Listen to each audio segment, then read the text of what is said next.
जी अस्सलाम वालेकुम।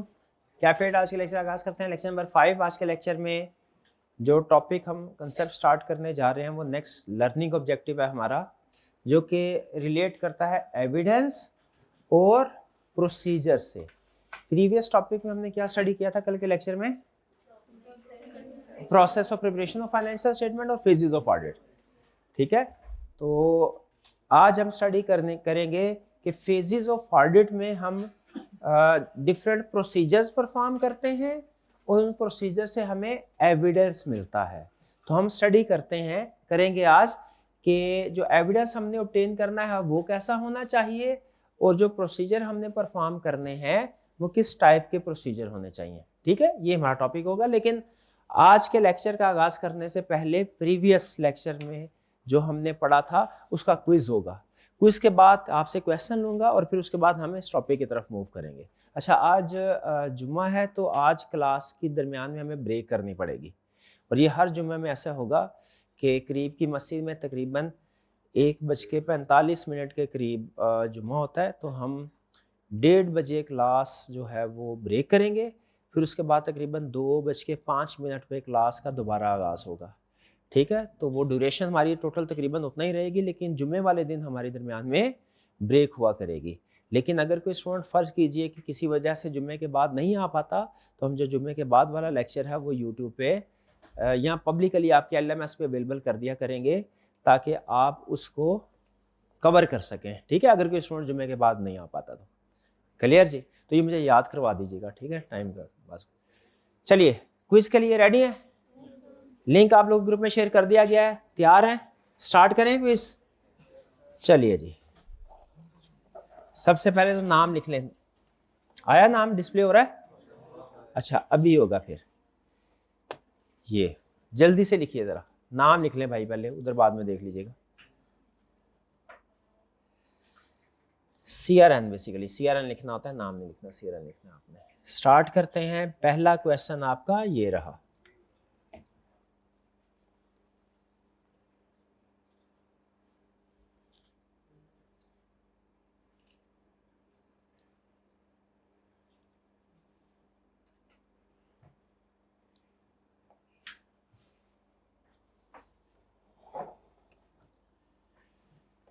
जी, एक वीकनेस सिस्टम में हमारे सामने आई है कि क्या करते हैं भाई, जैसे ही इनवाइस आती है वैसे ही परचेज रिकॉर्ड कर देते हैं, ये देखते नहीं है चीजें भी आई है कि नहीं आई। तो ये अच्छी प्रैक्टिस है कि बुरी प्रैक्टिस है? ये जल्दी काम कर रहे हैं, अच्छा नहीं है। और इतनी जल्दी भी काम नहीं करना चाहिए भाई, चीजें आने का तो इंतजार कर लो परचेज रिकॉर्ड करने से पहले। ठीक है, तो इसका क्या इफेक्ट है, ये किसको इफेक्ट करेगा? परचेजेज में भी recorded without delivery. Correct. Next question.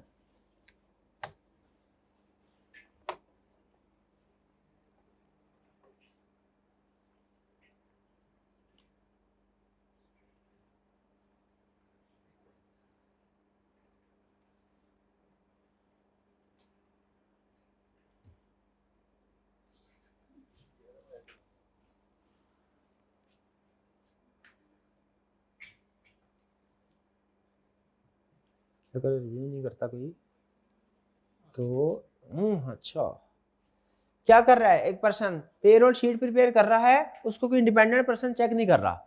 जब कोई इंडिपेंडेंट पर्सन चेक नहीं कर रहा तो फिर इसका इफेक्ट क्या होगा? ये risk of incorrect classification of wages between department. नहीं नहीं नहीं नहीं, ये इनकरेक्ट क्लासिफिकेशन का इसने मसला कैलकुलेशन का है, क्लासिफिकेशन का नहीं है। कि वो कैलकुलेशन ठीक नहीं कर रहा होगा, बल्कि उससे भी बड़ा रिस्क वो कोई जो फेक एम्प्लॉयज है उनको रिकॉर्ड करके उनकी सैलरी जेब में रख रहा होगा। क्योंकि उसे पता है मैं जो भी सैलरी शीट बनाता हूं कोई चेक तो करता नहीं है, वो बगैर चेक किए पेमेंट कर देते हैं। तो जब भी कोई बगैर चेक किए पेमेंट हो जाती है तो उस रिकॉर्ड में फिर एरर और फ्रॉड का चांस बढ़ जाता है। तो करेक्ट ऑप्शन हमारी डी है, ए नहीं है। Risk of fictitious employees being added and paid through payroll system, जब उसका रिव्यू नहीं होगा। पहले वाला सिर्फ शायद आपने वेजेस देखे, कहा कि वेजेस में हर तरह की गलती हो जाएगी, नहीं, डिफरेंट डिपार्टमेंट्स में उसे उसे इससे क्या फर्क पड़ेगा। तो फिक्टिशियस एम्प्लॉइज का रिस्क है वेजेस में। फिक्टिशियस एम्प्लॉइज जानते हैं ना, फेक एम्प्लॉइज।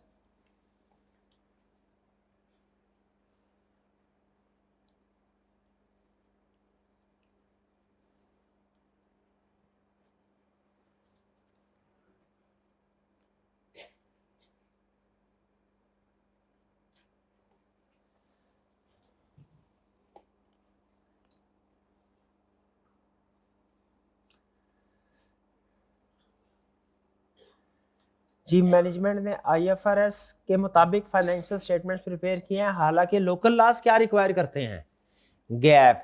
तो बेसिकली फाइनेंशियल स्टेटमेंट्स गैप के मुताबिक प्रिपेयर होने चाहिए। वो कहते हैं यहाँ पे ऑडिटर को क्या कंसर्न है कि ऑडिटर देखेगा फ्रेमवर्क एप्रोप्रिएट है कि नहीं, ये भी एक फ्रेमवर्क है आईएफआरएस, ये भी एक फ्रेमवर्क है। ऑडिटर ने कैसे डिसाइड करना है कि फ्रेमवर्क एप्रोप्रिएट है कि नहीं, considering law, purpose, users need वगैरह वगैरह। ठीक है, पढ़ा था ना हमने कि कुछ क्राइटेरिया होता है जिसको सामने रखे डिसाइड करते हैं फ्रेमवर्क एक्सेप्टेबल है या नहीं है। हालांकि क्वेश्चन में उसने बता दिया हमें कि लॉ किसको मैंडेट कर रहा है, नेशनल गैप। तो इसका मतलब यहाँ पे जो एप्रोप्रिएट या एक्सेप्टेबल फ्रेमवर्क है वो कौन सा है, gap, generally accepted accounting principle. तो पहली ऑप्शन करेक्ट है। Conclude the framework is inappropriate and withdraw from engagement immediately, ये भी किसी हद तक ठीक है वैसे। डी भी किसे, क्योंकि उसने क्वेश्चन में कह दिया है कि लॉ मैंडेट कर रहा है कि लॉ के मुताबिक गैप ही एक्सेप्टेबल है। तो आईएफआरएस के मुताबिक अगर फाइनेंशियल्स में प्रिपेयर करते हैं तो ये एक्सेप्टेबल नहीं है। असल में यहाँ पे ना ये आधे वाला ठीक है, आधे वाला, ये बाकी का जो आधे वाला ये गलत है। जब फ्रेमवर्क ठीक नहीं होता तो मुझे बताइए क्या इमीडिएटली विड्रॉ कर देना चाहिए या कि पहले मैनेजमेंट को मौका देना चाहिए, ए मैनेजमेंट तुम अपना फ्रेमवर्क चेंज करके सही वाला अडॉप्ट कर लो, बताइए क्या करना चाहिए, मौका देना। तो डी वाला है ये आधा पॉइंट ठीक है कि फ्रेमवर्क इज नॉट एप्रोप्रिएट, जो करंट फ्रेमवर्क यूज कर रहा है वो आईएफआरएस, ये ठीक है। लेकिन आगे ये कहना कि वो फौरी तौर पे विड्रॉ कर देगा छोड़ के सारा कुछ ये गलत है।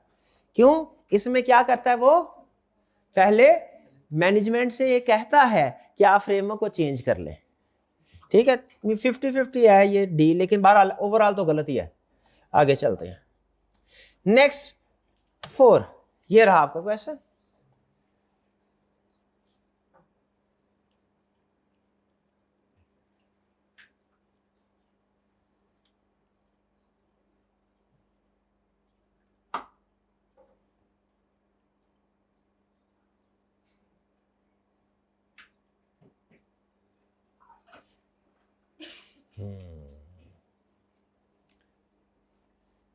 ऑडिटर डिफरेंट स्टेजेस पे काम करता है ना, 2 बड़ी स्टेजेस, रिस्क असेसमेंट और फिर वो फर्दर प्रोसीजर है वो आगे फर्दर 2 बड़ी स्टेजेस में क्लासिफाई हो जाते हैं।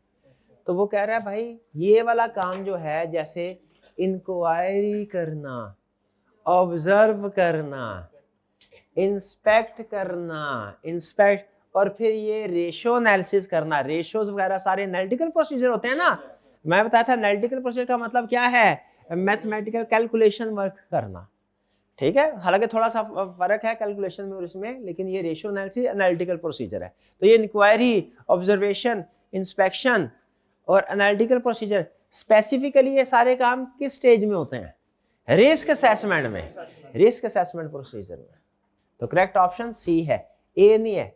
Test of control, test of control में भी इसमें से कुछ हो सकते हैं, लेकिन स्पेसिफिकली जो एग्जांपल्स दी गई है हमारी बुक में वो किस स्टेज पे दी गई है इनकी, risk assessment. C option correct है। नेक्स्ट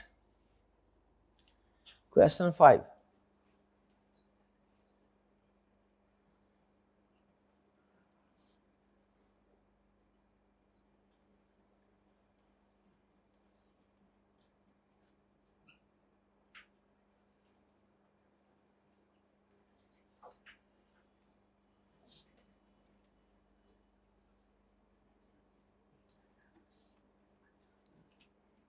परचेज ऑर्डर को देखना अप्रूव हुए हैं कि नहीं, रिसीविंग रिपोर्ट जीआरएन वगैरह के साथ मैच करना, ऑथराइजेशन देखना हुई है कि नहीं, ये सारी एक्टिविटीज टेस्ट ऑफ कंट्रोल है। ये सारी एक्टिविटीज कंट्रोल्स को टेस्ट किया जा रहा है। अमाउंट्स बैलेंस शीट में या इनकम स्टेटमेंट में जो अमाउंट्स रिकॉर्ड हो रही हैं उनको वेरीफाई नहीं किया जा रहा। देखें, अप्रूवल कर देना, मैचिंग करना, ऑथराइजेशन करना, ये सारे काम जो है ये मैनेजमेंट के पॉलिसीज एंड प्रोसीजर्स हैं। ठीक है, ऑडिटर ये चेक कर रहा है कि क्या ये सारे पॉलिसी एंड प्रोसीजर्स इंप्लीमेंट हुए हैं कि नहीं। तो ये एक्टिविटीज क्या कहलाती हैं, टेस्ट ऑफ कंट्रोल्स। जब ऑडिटर को चेक करता है तो वो टेस्ट ऑफ कंट्रोल्स कहलाते हैं। ये इंटरनल कंट्रोल की बात कर रहा है, ठीक है। अगर वो ये कहता कि सेल इनवाइसेस को सेलेक्ट करके उसको चेक किया है, अमाउंट ठीक रिकॉर्ड हुई है कि नहीं सेल इनवाइस को, तो वो आप कहते हैं हाँ सर ये फाइनेंशियल स्टेटमेंट्स की फिगर वेरीफाई हो रही है, ये उस वक्त आप कहते हैं ये सब्सटेंटिव प्रोसीजर है। समझ रहे हैं? सब्सटेंटिव प्रोसीजर और टेस्ट ऑफ कंट्रोल में फर्क क्या होता है? जो मैनेजमेंट के प्रोसेस को चेक करते हैं कि वो सही परफॉर्म हो रहा है कि नहीं, वो टेस्ट ऑफ कंट्रोल है। और जब फाइनेंशियल स्टेटमेंट्स की अमाउंट को वेरीफाई करते हैं वो क्या है? वो सब्सटेंटिव प्रोसीजर है, सब्सटेंटिव प्रोसीजर। ठीक है, दो प्रोसीजर आपके सामने रखता हूं, आपने बताना इसमें से कंट्रोल्स वाला कौन सा है, सब्सटेंटिव प्रोसीजर वाला कौन सा है। पहली चीज, ऑडिटर ने मैनेजमेंट से कहा आपने ड्यूरिंग द ईयर जो फिक्स एसेट खरीदा है ना, जो आपने रिकॉर्ड किया है 10 मिलियन का, जरा मुझे उसकी परचेज इनवाइस तो दिखाए, मैं देखूं जो परचेज 10 लाख की इनवाइस बनी है और 10 लाख की रिकॉर्ड किया है कि नहीं। पहला प्रोसीजर ये। दूसरा प्रोसीजर, आपने कहा अच्छा किसी डायरेक्टर ने अप्रूवल भी की थी कि बाकी ये एसेट खरीद लो, अगर अप्रूवल की थी तो मुझे वो अप्रूवल लेटर दिखाए। ये दो प्रोसीजर है, एक में परचेज इनवाइस चेक हो रही है, एक में उस ट्रांजैक्शन की अप्रूवल चेक हो रही है। भाई समझ रहे हैं? ये दोनों चीजें चेक करनी चाहिए ना, दोनों ही जेन्युइननेस को कंफर्म कर रही है। बताइए पहले वाला प्रोसीजर जो इनवाइसेस को चेक करने वाला, ये कौन सा है? हाँ, ये सब्सटेंटिव प्रोसीजर है। और दूसरे वाला जो अप्रूवल को चेक करने वाला, ये टेस्ट ऑफ कंट्रोल है। ये समझे? ठीक है, तो यहां पे देखें अप्रूवल चेक कर रहा है, रिपोर्ट रिसीविंग के साथ चेक कर रहा है, ऑथराइजेशन अप्रूवल एक ही चीज है, ये टेस्ट ऑफ कंट्रोल है। आगे चलते हैं, यहां पे ज्यादा गलतियां थी इसलिए मैं थोड़ा एक्सप्लेन किया।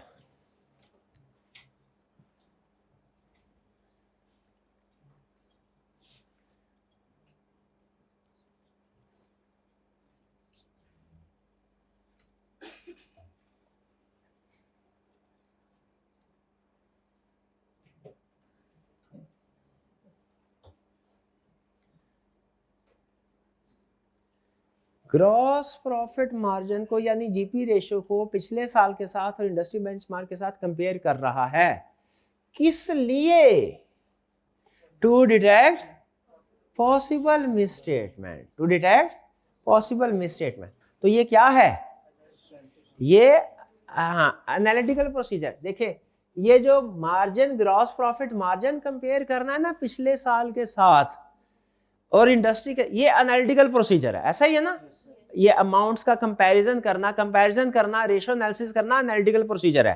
कंपैरिजन करना, रेशियो एनालिसिस करना क्या है? एनालिटिकल प्रोसीजर है। तो वो एनालिटिकल प्रोसीजर परफॉर्म कर रहा है। लेकिन अगर आपने गौर से पढ़ा हो ना लर्निंग ऑब्जेक्टिव को, तो आपको पता चलेगा एनालिटिकल प्रोसीजर दो जगह पे एग्जाम्पल है। ये रिस्क असेसमेंट में भी एग्जाम्पल है, सब्सटेंटिव प्रोसीजर। अगर आप ये रेशो या कंपैरिजन करें इस मकसद के लिए, इसलिए इस मकसद के लिए कि आपने रिस्क आइडेंटिफाई करना है, तो ये एनालिटिकल प्रोसीजर है एज रिस्क असेसमेंट प्रोसीजर। और अगर आप ये कंपैरिजन, रेशो एनालिसिस वगैरह करें इस पर्पस के लिए कि मकसद मिसस्टेटमेंट डिटेक्ट करना है, तो फिर ये क्या बन जाता है? Substantive procedure. अजीब बात नहीं है एनालिटिकल प्रोसीजर। कभी रिस्क असेसमेंट बन रहा है, कभी सब्सटेंटिव प्रोसीजर बन रहा है, कभी रिस्क असेसमेंट बन रहा है, कभी सब्सटेंटिव प्रोसीजर। तो भैया वो डिपेंड करता है कि आपका मकसद क्या है। एनालिटिकल प्रोसीजर क्या है, इसका दारोमदार आपकी नीयत पे है, आपने किस नीयत के साथ इसको परफॉर्म किया है। अगर रिस्क असेसमेंट की नीयत के साथ एनालिटिकल प्रोसीजर परफॉर्म किया है तो ये रिस्क असेसमेंट प्रोसीजर है। और अगर आपने मिस स्टेटमेंट डिटेक्ट करने की नीयत के साथ इसे परफॉर्म किया है तो ये क्या है? ये क्या है? फिर क्या है? बोले तो सही भाई, सब्सटेंटिव प्रोसीजर है। तो यहां पे किस मकसद के लिए किया है? Possible miss. तो ये क्या हुआ? Substantive procedure, substantive analytical procedure. Analytical procedure है और कौन सा है? सब्सटेंटिव। सी ऑप्शन करेक्ट है जी। सी और डी में क्या फर्क है? ये है दोनों सब्सटेंटिव, लेकिन ये एनालिटिकल प्रोसीजर है, ये टेस्ट ऑफ डिटेल है। एनालिटिकल प्रोसीजर का मतलब होता है आप रेशियोज और कंपैरिजन करके अमाउंट्स का, अमाउंट से रेशियो और कंपैरिजन करके मिस स्टेटमेंट ढूंढ रहे हैं। और टेस्ट ऑफ डिटेल का मतलब है आप डिटेल वर्क कर रहे हैं, आप इनवाइसेस वगैरह ढूंढ रहे हैं।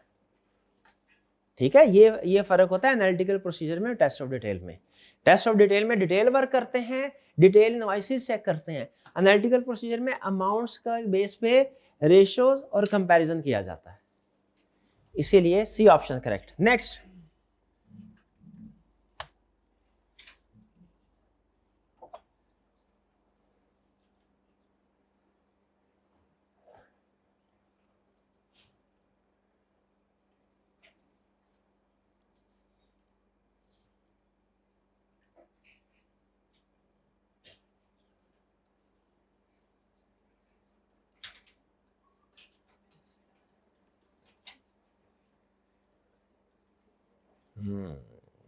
ये बताएगा कि क्वेश्चन आपको प्रोसीजर समझ आया कि नहीं। प्रोसीजर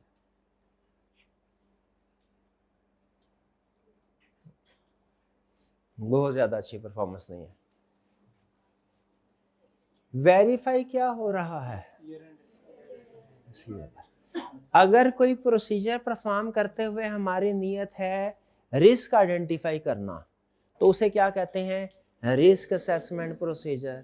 अगर कोई प्रोसीजर परफॉर्म करते हुए हमारी नीयत है क्लाइंट का सिस्टम वेरीफाई करना है, इंटरनल और टेस्ट ऑफ कंट्रोल। अगर कोई प्रोसीजर परफॉर्म करते हुए हमारी नीयत है फाइनेंशियल स्टेटमेंट को वेरीफाई करना है, फाइनेंशियल स्टेटमेंट में मिस स्टेटमेंट ढूंढनी है, उसे क्या कहते हैं, सब्सटेंटिव प्रोसीजर। नहीं समझ आई अभी भी, फिर से, अगर कोई भी प्रोसीजर परफॉर्म करते हुए हमारी नियत है रिस्क आइडेंटिफाई हो इससे, इस प्रोसीजर को क्या बोलेंगे, रिस्क असेसमेंट प्रोसीजर। अगर कोई भी प्रोसीजर परफॉर्म करते हुए हमारी नियत ये है कि क्लाइंट का सिस्टम, इंटरनल सिस्टम चेक करें कैसा है, तो वो प्रोसीजर क्या कहलाता है, टेस्ट ऑफ कंट्रोल। और अगर कोई भी प्रोसीजर परफॉर्म करते हुए हमारी नियत ये है फाइनेंशियल स्टेटमेंट की वेरिफिकेशन हो, फाइनेंशियल स्टेटमेंट्स में से मिस स्टेटमेंट ढूंढे, वो प्रोसीजर क्या कहलाता है, सब्सटेंटिव प्रोसीजर। यहां पे देखिए क्या उसने नियत बताई है आपको अपनी, क्या बताई है, to verify year end receivable balance, जो बैलेंस शीट में आ रहा होता है। तो ये कौन सा प्रोसीजर हुआ, सब्सटेंटिव प्रोसीजर। ठीक है, तो रिस्क गया, टेस्ट ऑफ कंट्रोल गया, अब इन दोनों में से चूज करना है। अब मुझे बताइए सब्सटेंटिव प्रोसीजर में दो टाइप्स है, एनालिटिकल प्रोसीजर और टेस्ट ऑफ डिटेल। इनमें क्या फर्क है, एनालिटिकल प्रोसीजर में हम अमाउंट्स से रेशियोज और कंपैरिजन कैलकुलेट करते हैं।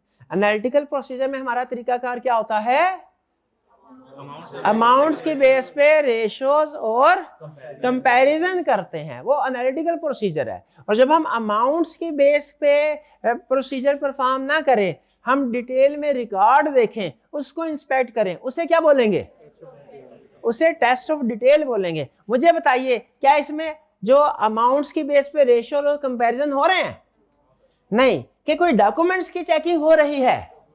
तो जब डॉक्यूमेंट्स की चेकिंग हो रही है उसे क्या कहते हैं, test of detail. Correct option क्या हुई हमारी, सी, टेस्ट ऑफ डिटेल। कुछ समझ आई है आपको। Second last question,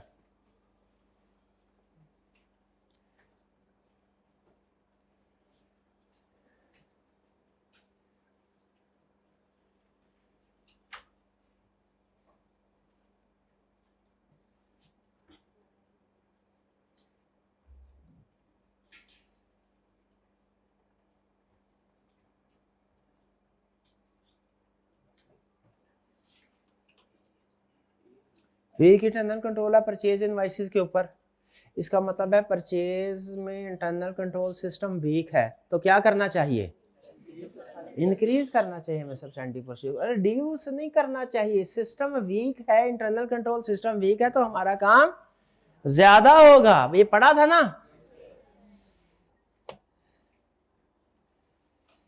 last question,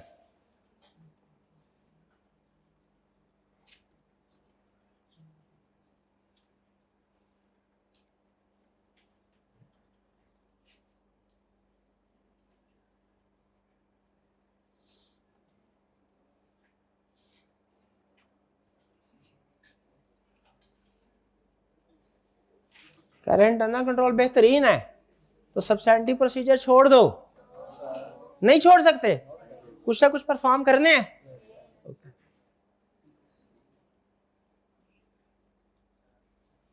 चले, ये क्या हुआ, substantive procedure are always required for test, शाबाश ये करेक्ट है। चलिए अब हम चलते हैं अपने टॉपर्स की तरफ। चले भैया, खजानों के मुंह खोल दे, शाबाश शाबाश।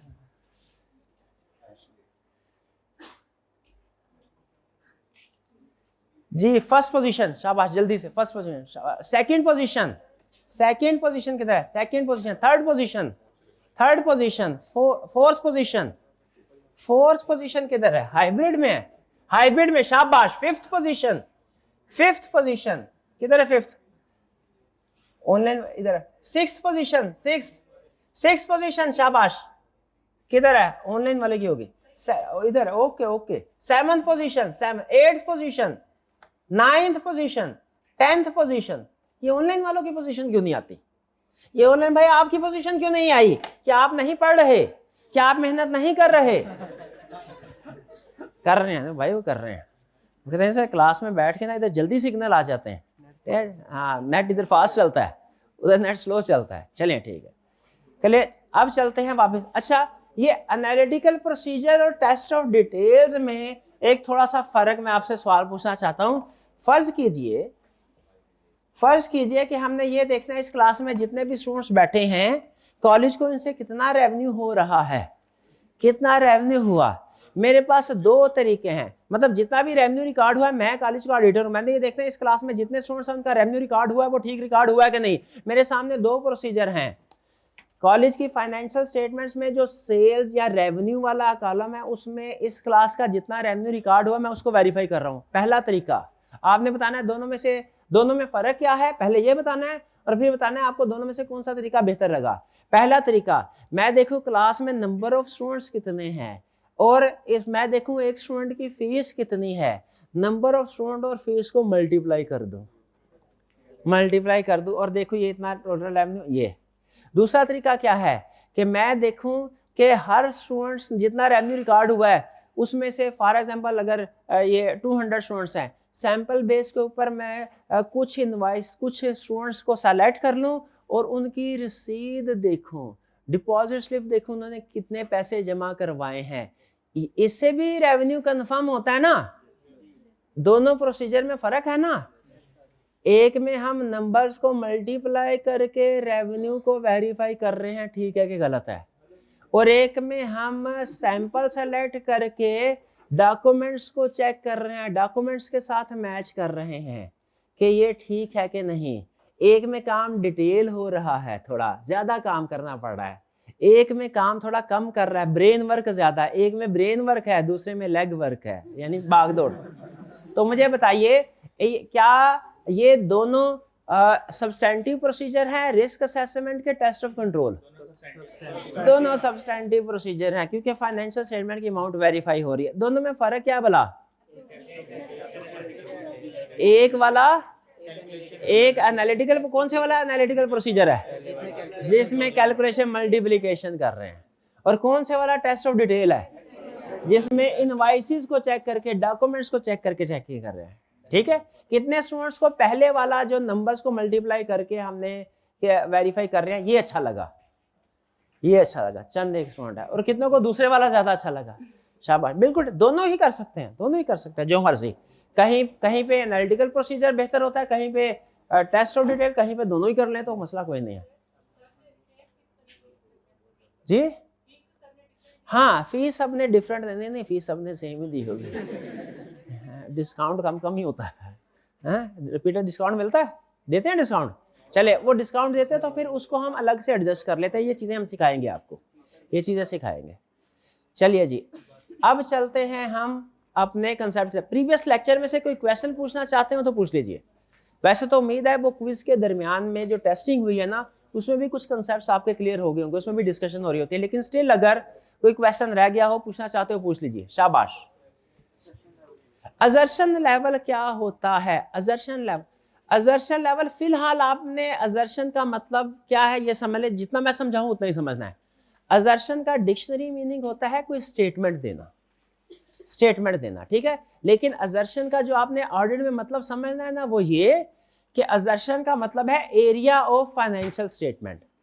ये टेक्निकली मतलब जो बता रहा हूं ये गलत है, मतलब टेक्निकली गलत है, लेकिन कंसेप्चुअली ठीक है, परेशान ना हो जाए, कंसेप्चुअली ठीक है। आपने इसी डिफरेंस को इसी डेफिनेशन को लेके चलना है। असर्शन का मतलब क्या है, एरिया ऑफ फाइनेंशियल। आगे चल के ना एक स्टैंडर्ड की डेफिनेशन आएगी, रट्टा उसका लगाना है हमने। एग्जाम में पूछेगा तो वो जो किताब में डेफिनेशन लिखी हुई है ना टेक्निकल वाली, वो लिखनी है। लेकिन कंसेप्चुअल की डेफिनेशन क्या है वाला असर्शन की? असर्शन का मतलब एरिया ऑफ फाइनेंशियल स्टेटमेंट। इसको बाद में मैंने मजीद इसमें एक चीज ऐड करनी है, अभी नहीं ऐड करनी है, वो बाद में, ठीक है। तो जब हम कहते हैं अगर कोई मिस स्टेटमेंट सिर्फ सेल्स को अफेक्ट कर रही है, अगर कोई, तो हम क्या कहते हैं, ये असर्शन लेवल। अगर कोई रिस्क सिर्फ एक एरिया को अफेक्ट कर रहा है, हम उसे क्या बोलते हैं, असर्शन लेवल। और अगर कोई रिस्क मल्टीपल एरियाज को अफेक्ट कर रहा हो, बहुत सी तकरीबन substantial portion of financial statement को अफेक्ट कर रहा हो, उसे हम क्या कहते हैं, risk at financial statement level. भी बात समझ आई है? नहीं आई है बात समझ?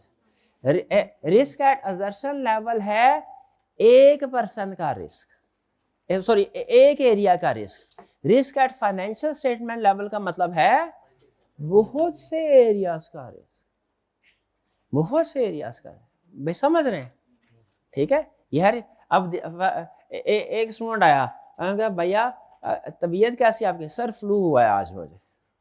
तो इसका मतलब है ये शायद अच्छे तरीके से कंसेप्ट को आज समझ नहीं सकेगा। मेरी क्लास का, अब मुझे परेशानी हो रही है, मेरी क्लास का एक स्टूडेंट है, वो आज कंसेप्ट को अच्छे तरीके से नहीं समझ सकेगा। ये रिस्क है ना, गुड न्यूज है, बैड है, बैड है, अच्छा नहीं समझ, ये रिस्क है। लेकिन ये रिस्क एट असर्शन लेवल है, ये रिस्क एट असर्शन सिर्फ एक स्टूडेंट को अफेक्ट होगा, ठीक है।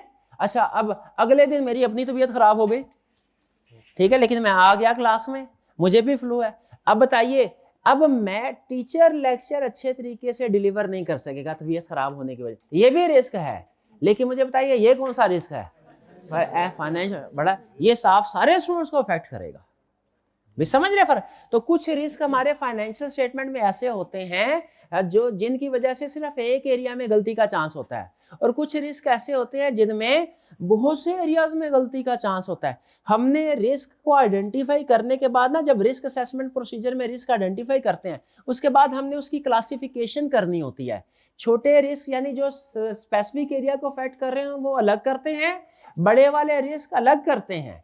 क्योंकि छोटे रिस्क को एड्रेस करने का तरीकाकार और है, बड़े रिस्क को एड्रेस करने का तरीकाकार और है। जो छोटा रिस्क है वो क्या कहलाता है? बोले रिस्क एट असर्शन लेवल, पूरा बोले। और जो बड़े लेवल का रिस्क होता है, आखिरी सवाल पूछूंगा, अगर आपने ये सही जवाब दे दिया इसका मतलब है फर्क दोनों में आपको समझ आ गया। ये गलत जवाब दिया तो इसका मतलब आप भी फारग, मैं भी फारग, सीखने वाला भी फारग, सिखाने वाला भी फारग। हमें क्लाइंट पे ऑडिट करने के लिए गए, उधर गए, हमें जाके मैनेजमेंट ने कुछ पॉलिसीज बताई, इंफॉर्मेशन दी। उस इंफॉर्मेशन से आपने रिस्क असेसमेंट करनी है। आपने इंक्वायरी की, इंक्वायरी से इंफॉर्मेशन मिले, आपने उस इंफॉर्मेशन से रिस्क असेसमेंट करनी है, ठीक है जी। 3 सवाल हमने पूछे, तीनों में जवाब उसने दिया, आपने बताना है इसमें किस में रिस्क है, किस में नहीं है। और अगर रिस्क है तो किस में रिस्क एट असर्शन लेवल है, किस में risk at financial statement level है, ठीक है जी। चलिए जी, पहला हमने मैनेजमेंट से सवाल किया, हमने कहा सर बताइए आप कोई अपने एम्प्लॉयज को कमीशन वगैरह ऑफर करते हैं? उसने कहा जी सर, हमने सेल्स टीम को ऑफर की हुई है कि जितनी ज्यादा सेल्स करोगे तुम्हें 10% कमीशन मिलेगा।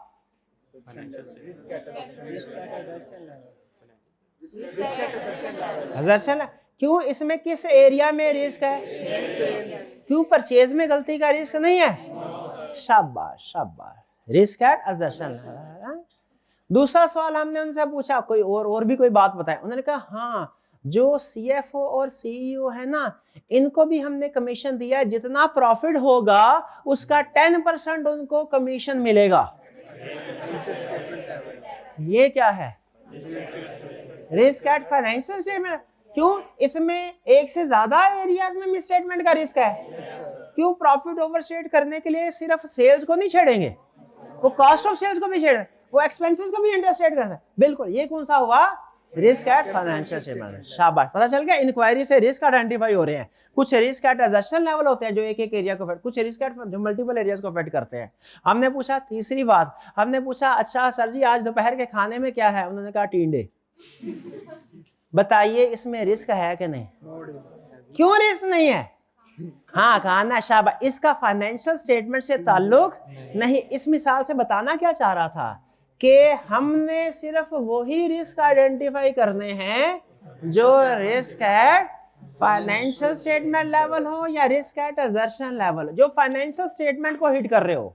जिनका ताल्लुक फाइनेंशियल स्टेटमेंट से नहीं है वो हमारे लिए रिस्क, समझ रहे हैं? कहीं इररेलेवेंट रिस्क ना आइडेंटिफाई कर लेना। एग्जामिनर कमेंट्स में कहता है जो रिस्क क्वेश्चन में था ही नहीं स्टूडेंट ने वो भी आइडेंटिफाई कर लिया। भाई इतनी भी ऑडिटिंग नहीं करने, ठीक है? चलिए शाबाश बताइए।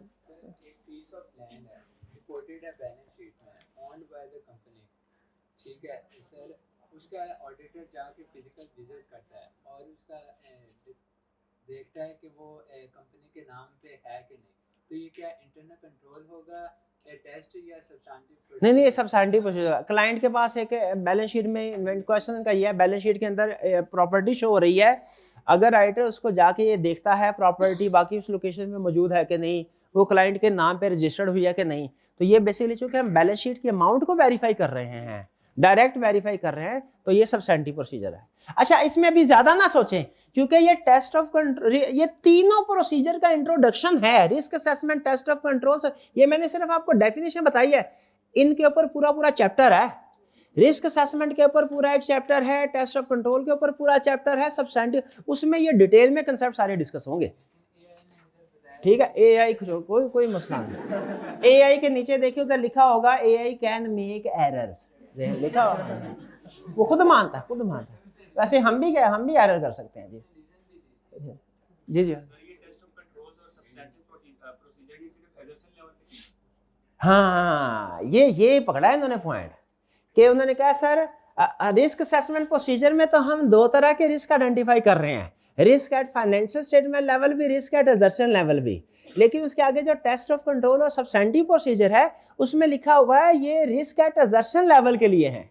तो फिर इसका मतलब है risk at financial statement level तो हमारा रह गया, वो कैसे एड्रेस होगा, ये सवाल है, वो कैसे एड्रेस हो? उसके लिए एक अलग अप्रोच है, क्योंकि risk at financial statement level overall level का रिस्क है ना, तो इसके लिए अप्रोच भी कौन सी होनी चाहिए? ओवरऑल अप्रोच होनी चाहिए।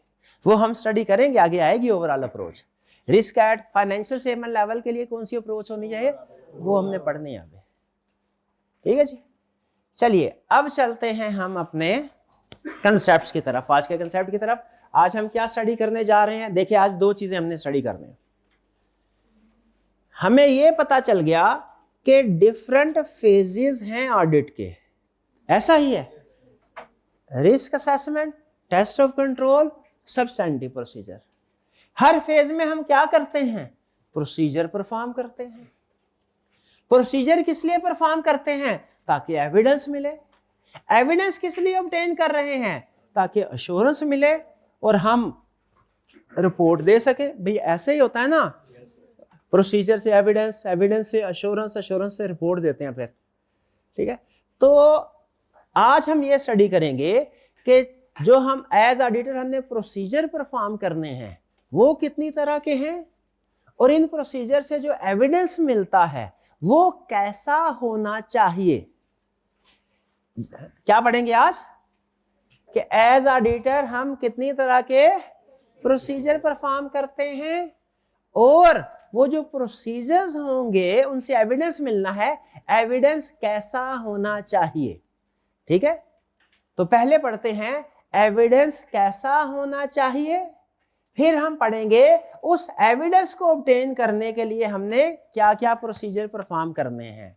भाई ठीक है, आज हमारे दो टारगेट, लर्निंग ऑब्जेक्टिव एक ही है, उसमें दो कंसेप्ट है, एक एविडेंस और दूसरा प्रोसीजर।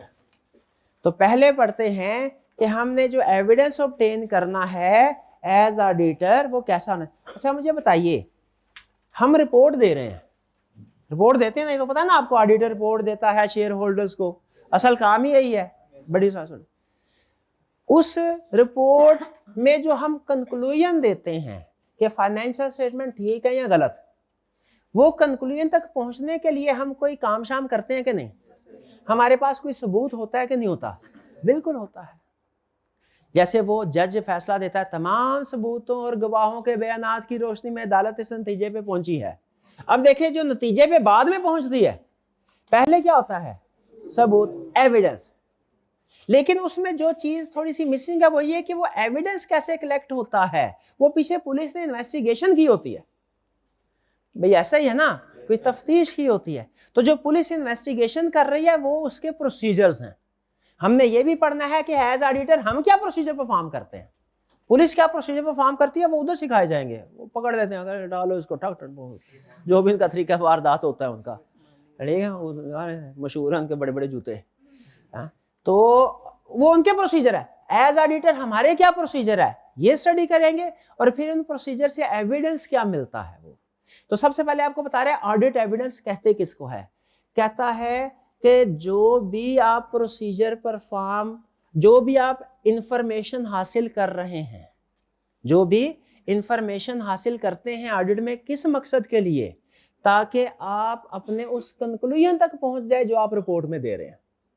अपने रिपोर्ट में जो लिखे गए कंक्लूजन तक पहुंचने के लिए जो भी प्रोसीजर परफॉर्म करेंगे, जो भी इंफॉर्मेशन ऑब्टेन करेंगे, वो एविडेंस है। Evidence is the information obtained by auditor. Evidence is information obtained by auditor in arriving at conclusion. In arriving at, अपने conclusion तक पहुंचने के लिए ऑडिटर जो भी इंफॉर्मेशन obtain करेगा वो क्या कहलाएगी? एविडेंस। जैसे ये देखने कंक्लूजन क्या, फाइनेंशियल स्टेटमेंट ठीक है कि नहीं, फाइनेंशियल स्टेटमेंट ठीक है कि नहीं, इस नतीजे पे पहुंचने के लिए ऑडिटर ने इन्वेंट्री को काउंट किया, वेरीफाई किया, ये क्या है? एविडेंस। इन्वेंट्री वेरीफाई करना प्रोसीजर है। इन्वेंट्री वेरीफाई करने से जो पता चला कि इन्वेंट्री ठीक है कि गलत, ये एविडेंस। फिर सेल्स में देखने के लिए कि सेल्स ठीक है कि नहीं, उसने इनवॉइसेस वगैरह को चेक किए, इंक्वायरी की, बहुत से प्रोसीजर परफॉर्म किए, इससे उसे पता चल गया कि सेल्स ठीक है या गलत। तो ये जो उसे इंफॉर्मेशन मिली, ये क्या है? एविडेंस। ठीक है, सबूत इकट्ठे करना। एविडेंस का मतलब क्या है? सबूत इकट्ठे करना, ताकि हमें पता चल जाए कि फाइनेंशियल स्टेटमेंट ठीक है कि गलत। अच्छा, अब सवाल ये है कि ये जो सबूत हम इकट्ठे करते हैं, हमें जो कंक्लूजन देना चाहिए रिपोर्ट में, वो सबूत के बगैर देना चाहिए कि सबूत इकट्ठे करके देना चाहिए? सबूत इकट्ठे कर, पक्की बात जी, चलिए ठीक है। अच्छा, वो सबूत कैसे होने चाहिए? वो सबूत, अब एविडेंस कैसा होना चाहिए ये सुन लीजिए, क्योंकि अगर सबूत सफिशिएंट एप्रोप्रिएट ना हो, एविडेंस सफिशिएंट, तो जज फिर फैसला नहीं सुनाता, वो मुलजिम को बरी कर देता है। याद है वो, ये जज कभी कभी ये भी कहता है ना काफी सबूतों की बुनियाद पर मुलजिम को शक की बुनियाद पे बरी किया जाता है। ठीक है, तो अगर एविडेंस सफिशिएंट एप्रोप्रिएट ना हो तो फिर शक शुबा होता है उसमें। तो हमारा बताइए जो एविडेंस एज ऑडिटर हम इकट्ठा कर रहे हैं, वो थोड़ा बहुत हो तो फिर भी चल जाएगा कि सफिशिएंट एप्रोप्रिएट होना चाहिए, एप्रोप्रिएट होना चाहिए। अब वो आपको यही सिखा रहा है कि एविडेंस जो है वो कैसा होना चाहिए। देखिए, पहले उससे डेफिनेशन बताइए, एविडेंस क्या है? एविडेंस वो इंफॉर्मेशन है जो ऑडिटर यूज करता है, किस लिए? ताकि वो इस नतीजे पे पहुंच सके। किस नतीजे पे पहुंच सके? कि जो भी उसने ओपिनियन देना। एविडेंस में दो कैरेक्टरिस्टिक्स होनी चाहिए। नंबर 1, उसे सफिशिएंट होना चाहिए, और नंबर 2, उसे एप्रोप्रिएट होना चाहिए। भैया एक मार्कर दीजिएगा मुझे, रेड। ठीक है, सफिशिएंट होना चाहिए और एप्रोप्रिएट होना चाहिए। 3 मिनट है अभी मेरे भाई। एविडेंस को क्या होना चाहिए? सफिशिएंट का मतलब क्या है? Sufficiency is a major of quantity of evidence, appropriateness is a major of quality of evidence. Sufficiency is a major of quantity. फर्क समझे? हमारा साथ वाली क्लास के साथ मैच बढ़ गया। हमने कहा रस्सा खींचते हैं ना, अभी रस्सा खींचते हैं। अगर हम जीतना चाहते हैं ना, तो हमारी टीम में 2 खुसूसियात होनी चाहिए। नंबर 1, तादाद ज्यादा हो, सफिशिएंसी, और नंबर 2 पावर, ताजे तगड़े बंदे हो हमारे साथ, जो कहते हैं ये है एप्रोप्रिएटनेस। तो हमारा जो एविडेंस हम इकट्ठा करते हैं उसमें भी दो खसूसियात होनी चाहिए। क्या? एविडेंस को सफिशिएंट होना चाहिए, एविडेंस को एप्रोप्रिएट होना चाहिए। अच्छा, सफिशिएंसी में मुझे बताइए, 100 इनवॉइसेस रिकॉर्ड है सेल्स रेवेन्यू की, आप 100% रिकॉर्डिंग नहीं करते, ऐसे ही है, चेकिंग नहीं करते, 100 में से 2 सेल इनवॉइसेस चेक कर लें, क्या ये सफिशिएंट है? नहीं है। तो कितनी करनी चाहिए? ज्यादा करनी चाहिए। ठीक है, 2 तो सफिशिएंट नहीं है। अच्छा ओके, अब एप्रोप्रिएटनेस की एग्जांपल सुने। सफिशिएंट एविडेंस का मतलब है कितना एविडेंस, एप्रोप्रिएटनेस का मतलब कैसा एविडेंस। अच्छा मुझे बताइए, मैंने इन भाईजान से पूछा सेल इनवॉइस को मैं वेरीफाई कर रहा हूँ, ए भाई ये सेल इनवॉइस आपने बनाई है, आप अकाउंटेंट है, ठीक बनाई है ना? उसने कहा सर जी बिल्कुल ठीक बनाई है। मैंने पूछ लिया, ये भी एक एविडेंस है। दूसरा तरीका, मैंने थर्ड पार्टी डेटर को लेटर लिख के पूछा, बताओ भाई आपने वाकई ये सेल्स ऑर्डर की थी और आप कंफर्म करते हो कि ये सेल जेन्युइन है? उस डेटर ने कहा जी बिल्कुल जेन्युइन है। अब मेरे पास ये 2 सोर्सेज ऑफ एविडेंस है, एक मैंने मैनेजमेंट से लिया ज़बानी कलामी, दूसरा थर्ड पार्टी से लिया रिटन फॉर्म में। मुझे बताइए कौन से वाला एप्रोप्रिएट, कौन से वाला बेहतर है? बेहतर कौन सा है? थर्ड पार्टी वाला, ये एप्रोप्रिएट है। यही आपको सिखा रहा है कि जब आपने एविडेंस कलेक्ट करना है ना, तो आपका एविडेंस सफिशिएंट भी होना चाहिए, एप्रोप्रिएट भी होना चाहिए। ये ना हो 10,000 इनवॉइसेस हैं और आप 15 इनवॉइसेस चेक करके कहें सफिशिएंट एविडेंस, बड़ा काम कर लिया मैंने, बड़ा काम कर लिया। वो ऐसा नहीं है। सफिशिएंसी का मतलब क्या है? क्वांटिटी, सफिशिएंट क्वांटिटी होनी चाहिए। एप्रोप्रिएट का मतलब क्या है? क्वालिटी, अच्छी क्वालिटी का एविडेंस ऑब्टेन करो। अच्छी क्वालिटी का एविडेंस कौन सा होगा? जो मैनेजमेंट ने कहा होगा, भाई मैनेजमेंट ने तो यस ही करना है, जो कुछ भी करना है, समझ रहे हैं? तो आपको एक स्ट्रॉन्ग सोर्स से चाहिए। तो सफिशिएंसी और एप्रोप्रिएटनेस का फर्क समझ रहे हैं? हमारे एविडेंस में 2 खसूसियात होनी चाहिए, कौन सी? एविडेंस को सफिशिएंट होना चाहिए, एविडेंस को और एप्रोप्रिएट होना चाहिए। सफिशिएंसी का मतलब क्या है? सफिशिएंसी रिलेट्स टू क्वांटिटी, कितना एविडेंस। एप्रोप्रिएटनेस का मतलब क्या? क्वालिटी, कैसा एविडेंस, कहां से? भाई एविडेंस है भाई। अब मुझे ये बताइए, एक बात फॉर एग्जांपल, आपने एक कंसेप्ट मेरे मुंह से सुना, एक कंसेप्ट ये भाई के मुंह से सुना, ये जो स्टूडेंट है, ये व्हाट्सएप ग्रुप में ये चल रही होती है कहानी, वो बच्चा कोई सवाल पूछता है, जवाब रात को जाके मैंने देना होता है, वो जल्दी जल्दी में दूसरा स्टूडेंट होता है वो भी जवाब दे देता है। ठीक है, वो कंसेप्ट उलट पुलट हो रहे होते हैं, तो चल रहा होता है सारा कुछ, रात को जाके सीधा पता करना पड़ता है सारा कुछ। तो एक मेरे मुंह से कंसेप्ट सुना, एक इस भाई के कंसेप्ट, क्या दोनों में एप्रोप्रिएटनेस एक जैसी है? नहीं। किसका ज्यादा रिलायबल एविडेंस? यही वो सिखा रहा है। कह रहा है आपको जो एविडेंस मिलेगा डिफरेंट सोर्सेज से मिलेगा, आपने देखना है कौन सा सोर्स ज्यादा रिलायबल है। जो ज्यादा रिलायबल सोर्स है वहां से एविडेंस इकट्ठा करना है, जिसकी रिलायबिलिटी पे डाउट है वहां से एविडेंस इकट्ठा। भाई इस बात से एग्री करते हैं? तो हमने एविडेंस इकट्ठा करना चाहिए कि नहीं करना चाहिए? इकट्ठा करना चाहिए। तो हमारे एविडेंस में 2 खसूसियात होनी चाहिए, कौन सी? सफिशिएंट होना चाहिए, एप्रोप्रिएट। भाई सफिशिएंट का मतलब क्या है? क्वांटिटी ज्यादा होनी चाहिए। एप्रोप्रिएटनेस का मतलब क्या है? क्वालिटी ज्यादा होनी चाहिए। सफिशिएंसी का मतलब क्या? क्वांटिटी ज्यादा। एप्रोप्रिएटनेस का मतलब क्या? क्वालिटी ज्यादा होनी चाहिए। ठीक है जी, यहाँ पे लगाते हैं चेक पॉइंट। जुम्मे के बाद इंशाल्लाह आधे घंटे बाद तकरीबन यहीं से स्टार्ट करते हैं। डन जी? जी, तो हम बात कर रहे थे कि हमारे एविडेंस में 2 खसूसियात होनी चाहिए। नंबर 1, उसे सफिशिएंट होना चाहिए, यानी क्वांटिटी उसकी ज़्यादा होनी चाहिए, और दूसरा एप्रोप्रिएट होना चाहिए, यानी इसकी क्वालिटी भी हाई होनी चाहिए। ओके, अब हम स्टडी करेंगे डिटेल में एविडेंस कब सफिशिएंट होता है और एविडेंस कब एप्रोप्रिएट होता है। अब हमने डिस्कशन क्या करनी है? एविडेंस कब, क्योंकि हमारा एविडेंस क्या सफिशिएंट होना चाहिए? यस होना चाहिए। क्या एविडेंस एप्रोप्रिएट होना चाहिए? यस होना चाहिए। तो एविडेंस कब सफिशिएंट होगा, कब एप्रोप्रिएट होगा, ये पता कैसे चलेगा? जो हम इंफॉर्मेशन इकट्ठी कर रहे हैं, कितनी इंफॉर्मेशन इकट्ठी करनी है?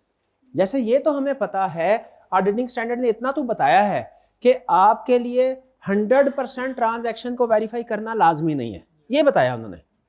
लेस देन 100% करना है, लेकिन लेस देन 100% कितना? 30%, 50% या 70%, कितना ये नहीं बताया। ये ऑडिटिंग स्टैंडर्ड ने नहीं बताया, ये उन्होंने हमारी जजमेंट पे छोड़ दिया कि आप डिसाइड करें कि कब एविडेंस जो है वो कितना होना चाहिए, कब 40% सफिशिएंट होगा, कब 60% सफिशिएंट होगा, कब 80% सफिशिएंट होगा। ऑडिटिंग स्टैंडर्ड ने किस पे छोड़ दिया? हमारी जजमेंट पे, ठीक है। लेकिन याद रखें जो प्रोफेशनल जजमेंट है ना, ये भी कुछ फैक्टर्स के ऊपर बेस कर रही होती है, हवाई नहीं होती। इसीलिए हमने ये कुछ रूल्स बनाए हैं कि किन सिचुएशन में हमारे लिए less evidence will be sufficient और किस सिचुएशन में comparatively more evidence will be sufficient. ये जरा असूल सुनिएगा। यानी हमारे सीनियर, जब हम आप प्रैक्टिस में जाएंगे, कभी आप देखेंगे कि सेल्स में वेरिफिकेशन कर रहे हैं तो आप 70% अमाउंट्स को वेरीफाई कर रहे हैं, कभी आप देखेंगे कि आप 80% को वेरीफाई कर रहे हैं, कभी 50% को वेरीफाई कर रहे हैं। डिफरेंट क्लाइंट्स पे डिफरेंट परसेंटेजेस होंगी। तो ये कैसे पता चलता है हमारे सीनियर्स को कि किस सिचुएशन में मोर एविडेंस हासिल करना है, किस में लेस? इसका जवाब आपको दिया जा रहा है।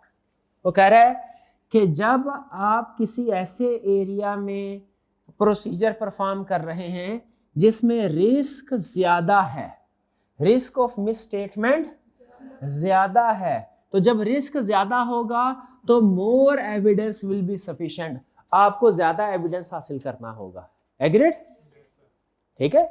या दूसरा, मटीरियलिटी एंड कंप्लेक्सिटी हाई है जब, यानी जब कोई मटीरियलिटी हाई का मतलब जो एरिया जिसको हम वेरीफाई कर रहे हैं वो हाईली मटीरियल है, मतलब उसकी अमाउंट ज्यादा है। जैसे सेल्स की अमाउंट ज्यादा है और रिपेयर एक्सपेंस की अमाउंट कम है, तो किस में ज्यादा एविडेंस हासिल करना है हमें? सेल्स में। इसी तरह कंप्लेक्सिटी, जब चीजें कम्प्लेक्स होंगी, मुश्किल होंगी, तो उन पे आपने टेस्टिंग का लेवल बढ़ा देना है। ठीक है। जब आप लीज्ड एसेट्स को वेरीफाई कर रहे होंगे, लीजिंग को, उसके डिस्क्लोजर को, उसकी कैलकुलेशन को, तो उसमें ज्यादा एविडेंस चाहिए कि जब एसेट खरीदे होंगे तो परचेज इनवॉइसेस को चेक करना है, उसमें एविडेंस ज्यादा। किसमें एविडेंस है? किसमें? लीज वाला एरिया ज्यादा मुश्किल होता है कि परचेज एसेट्स वाला? किसको? लीज वाला। तो जब आप जिस एरिया की वेरिफिकेशन कर रहे हैं वो हाईली मटीरियल है, यानी उसकी अमाउंट ज्यादा है, या वो हाईली कम्प्लेक्स है यानी डिफिकल्ट है, तो आप बताइए less evidence will be sufficient या मोर एविडेंस? मोर एविडेंस, मोर। फिर ऑडिटर नॉलेज एंड एक्सपीरियंस, अगर ऑडिटर को ऑलरेडी नॉलेज है कुछ चीजों के बारे में, ठीक है, तो जैसे हमारे एक हमारा ऑडिट क्लाइंट होता है जिसको हम फर्स्ट टाइम ऑडिट कर रहे हो, उसे कहते हैं इनिशियल ऑडिट। एक हमारा ऑडिट क्लाइंट वो होता है जिसमें हमने लास्ट ईयर भी ऑडिट किया था, इस साल भी ऑडिट कर रहे हैं, इसको कहते हैं रिकरिंग ऑडिट। Recurring audit. तो बताइए इनिशियल ऑडिट में ज्यादा प्रोसीजर हम परफॉर्म करेंगे कि रिकरिंग ऑडिट में? इनिशियल ऑडिट में। क्यों भला? क्योंकि हमारे पास प्रायर नॉलेज नहीं है, कोई प्रायर अंडरस्टैंडिंग नहीं है कोई। जबकि रिकरिंग ऑडिट में हमें पहले से बहुत सी चीजों का पता होता है, तो हमारी इंक्वायरीज भी कम हो जाती हैं, हमारे प्रोसीजर भी कम हो जाते हैं, क्योंकि बहुत सी चीजें ऑलरेडी पता है हमें। तो ऐसे केस में अगर ऑडिटर के पास ऑलरेडी नॉलेज है, एक्सपीरियंस है, तो less evidence will be sufficient. और अगर ऑलरेडी नॉलेज एंड एक्सपीरियंस नहीं है किसी क्लाइंट का, तो फिर क्या होगा? मोर evidence will be sufficient. Quality of evidence, अगर एविडेंस अच्छी क्वालिटी का होगा तो कम भी एविडेंस हो तो चल जाता है, ठीक है।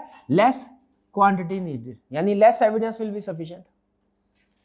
और अगर इंटरनल कंट्रोल स्ट्रांग होंगे तो फिर बताइए more evidence will be sufficient या less evidence will be? Less evidence will be sufficient. Clear हुई है बात? तो मुझे बताइए, अगर आप एक टीम का हिस्सा बने, फिर उसके बाद दूसरे क्लाइंट पे भी गए, वहां पे भी टीम का हिस्सा बने, दोनों जगह पे आपको सैलरीज को वेरीफाई करने के लिए दिया गया, लेकिन सेकंड वाले क्लाइंट में आपके सीनियर ने कहा कि पहले से डबल काम करो। बताइए क्यों कहा?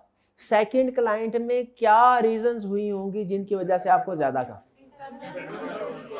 इंटरनल कंट्रोल वीक होंगे, शाबाश। और क्या हुआ होगा? रिस्क ज्यादा होगा, शाबाश।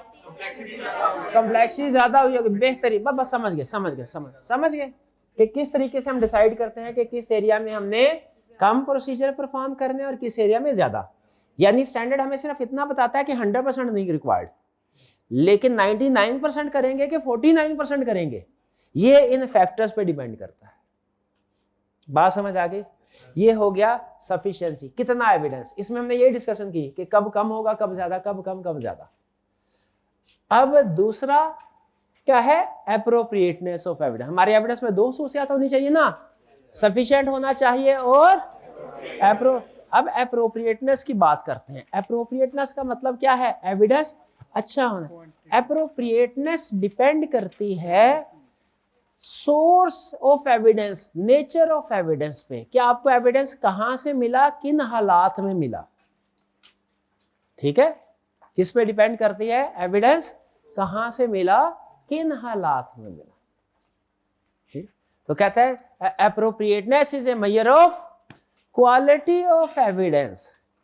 Appropriateness is a measure of, यानी एप्रोप्रिएटनेस का मतलब है एविडेंस की क्वालिटी कैसी होनी चाहिए। क्वालिटी डिपेंड करती है दो चीजों पे, रेलिवेंस, रिलायबिलिटी। पहले रेलिवेंस और रिलायबिलिटी का मेन कंसेप्ट समझ लें, फिर इनके फैक्टर्स समझते हैं। ठीक है, क्योंकि मेन कंसेप्ट समझ में आना जरूरी है। फैक्टर्स 4-5 होते हैं, कोई 2-3 भी समझ आ जाए तो काफी होता है, बाकी एक आधे का रट्टा भी लग जाता है, लेकिन मेन कंसेप्ट समझ में आना जरूरी है। एप्रोप्रिएटनेस का मतलब है एविडेंस अच्छी क्वालिटी का होना चाहिए। क्वालिटी डिपेंड करती है दो चीजों पे, रेलिवेंस, रिलायबिलिटी। यानी एविडेंस को रेलिवेंट भी होना चाहिए, एविडेंस को रिलायबल भी होना चाहिए। अच्छा भाई, मुझे ये बताइए, ये भाईजान का कल सुबह ऑडिट का पेपर है, सारी रात तैयारी की, सारी रात, एक सेकंड के लिए भी नहीं सोए, सारी रात IFRS को पढ़ते रहे। IFRS को नहीं, ऑडिट की तैयारी, सुबह ऑडिट का पेपर है, सुबह ऑडिट का पेपर है और IFRS पढ़ते रहे हैं, तो एविडेंस सफिशिएंट है कि नहीं है?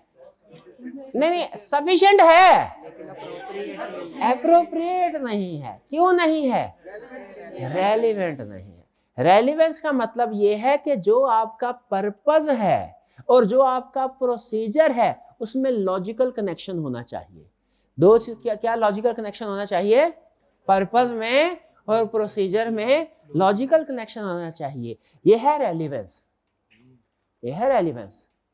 ठीक है, CA में एडमिशन ले लिया है, लेकिन 4-4, 5-5 घंटे रोज सोशल मीडिया पे गुजारते हैं। बताइए, मकसद कोई और है, पर्पस कोई और प्रोसीजर परफॉर्म कर रहे हैं, क्या दोनों में रेलिवेंस है? नहीं रेलिवेंस। तो हमें स्टैंडर्ड क्या बताता है कि पहले डिसाइड करो क्या कर रहे हो, फिर उस लिहाज से प्रोसीजर डिसाइड करो। प्रोसीजर में और पर्पस में रेलिवेंस होनी चाहिए। प्रोसीजर से ही एविडेंस मिलता है, तो उसको यूं भी कह सकते हैं कि आपका पर्पस और आपका एविडेंस दोनों में रेलिवेंस, एग्री करते हैं, रेलिवेंस होनी चाहिए। अच्छा, explain with the help of examples. Relevance अगर मैं चेक करना चाहता हूं, जरा सोच के बताइएगा, ये हल्का सा टेक्निकल कंसेप्ट शुरू होने लगा। हमने सेल्स को वेरीफाई करना है, सेल्स को ना तो ओवरस्टेटेड होना चाहिए ना अंडरस्टेटेड होना चाहिए। एग्रीड? यानी अगर 1000 की सेल है, ना तो 1200 हो ना 800 हो। 1200 होगी तो हम कहेंगे ओवरस्टेटेड है, वो भी गलत है। 800 होगी तो हम कहेंगे अंडरस्टेटेड है, वो भी गलत है। वो एरर की वजह से भी हो सकती है। हमें दोनों चीजें चेक करनी चाहिए। अच्छा, अगर मेरा मकसद है कि चेक करना है क्या सारी ट्रांजैक्शन चेक हो गई कि सारी ट्रांजैक्शन रिकॉर्ड हो गई कि नहीं, सेल्स की जितनी भी चीजें हमने सेल की हैं सारी की सारी इनकम स्टेटमेंट में रिकॉर्ड हो गई कि नहीं, ये मेरा मकसद है चेक करना। इसको हम कहते हैं कंप्लीटनेस चेक करना। क्या चेक करना? कंप्लीटनेस चेक करना। यानी कि क्या सारी की सारी सेल रिकॉर्ड होगी है कि नहीं। मुझे बताइए कौन सा प्रोसीजर रेलिवेंट है। दो प्रोसीजर आपके सामने रख रहा हूं। नंबर 1, मैं गुड्स डिस्पैच नोट जितने भी हैं उनको सेलेक्ट करके देखूं कि वो सेल्स अकाउंट में रिकॉर्ड हुई हैं कि नहीं, एक प्रोसीजर ये। दूसरा प्रोसीजर, मैं जो सेल्स अकाउंट में आइटम रिकॉर्ड हुई हैं उनको सेलेक्ट करके देखूं कि गुड्स डिस्पैच नोट मौजूद है कि नहीं। भाई फर्क समझ रहे हैं, फर्क समझ रहे हैं। एक मैं क्या कर रहा हूं, एक मैं ये कर रहा हूं कि जो गुड, देखिए सेल्स की ट्रांजैक्शन है ना, उसमें स्टेप्स क्या होते हैं। Step number 1 sales order, step number 2 goods dispatch की जाती हैं, स्टेप नंबर 3 सेल इनवॉइस बना के टी अकाउंट में एंट्री रिकॉर्ड की जाती है। ऐसा ही है। अब मैं सिर्फ इसको शॉर्ट कर रहा हूं, 2 स्टेप्स के ऊपर ला रहा हूं। गुड डिस्पैच नोट बना, अकाउंट में एंट्री हुई। गुड डिस्पैच नोट बना और असूली तौर पे अगर 10 गुड डिस्पैच नोट हैं तो 10 एंट्रीज होनी चाहिए। अगर मेरा मकसद ये है कि अगर 10 गुड डिस्पैच नोट हैं तो 10 एंट्री हो, 8 भी नहीं होनी चाहिए, 12 भी नहीं होनी चाहिए। अगर 12 एंट्रीज होंगी सेल्स अकाउंट में, इसका मतलब वो ओवर स्टेटेड है। अगर 8 एंट्रीज होंगी अंडर स्टेटेड है। तो मैंने दोनों पर्पस देखने के, कोई एक।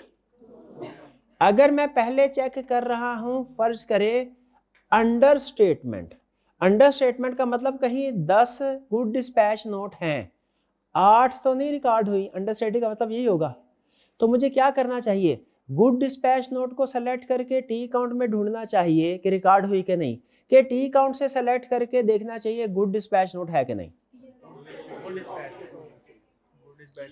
कितने स्टूडेंट्स का ख्याल है गुड डिस्पैच नोट से सेलेक्ट करके टी अकाउंट में देखना चाहिए। थोड़ा सा टेक्निकल एग्जाम, शाबाश। और कितनों का ख्याल है टी अकाउंट में से सेलेक्ट करके गुड डिस्पैच नोट देखना चाहिए।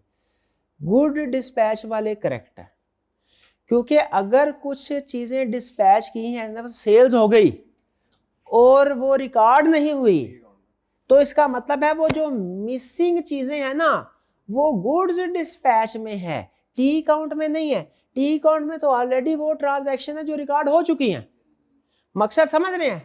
मकसद अगर ये है कि ऐसी ट्रांजैक्शन ढूंढनी है जो आपने चीजें डिस्पैच कर दी लेकिन रिकॉर्ड नहीं हुई, तो वो आपको कहां से स्टार्ट करना पड़ेगा, गुड्स डिस्पैच से। वो मिसिंग चीजें उधर पड़ी होंगी, समझ।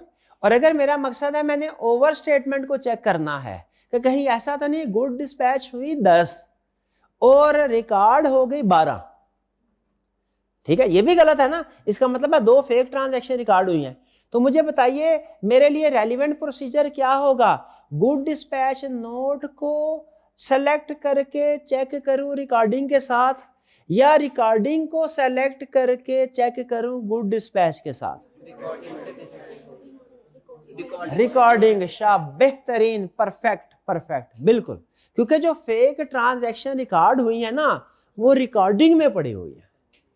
फर्क समझ रहे हैं। तो इसका मतलब अगर आपका मकसद ओवर स्टेटमेंट को चेक करना है तो प्रोसीजर की नेचर थोड़ी सी बदल जाएगी, और अगर आपका मकसद अंडर स्टेटमेंट को चेक करना है तो प्रोसीजर की नेचर थोड़ी चेंज हो जाएगी। जैसे हमारी क्लास में 2 तरह के रिस्क हैं। एक ये रिस्क है कि कुछ स्टूडेंट ऐसे हैं जो जुम्मे के लिए निकले हैं और ऊपर कैंटीन में बैठे हुए हैं, क्लास में नहीं आए। अगर मैंने ऐसे स्टूडेंट्स को पकड़ना है तो मेरा रेलिवेंट प्रोसीजर क्या होगा, मैं क्लास में से सैंपल सेलेक्ट करके देखूं कि ऊपर कैंटीन में से।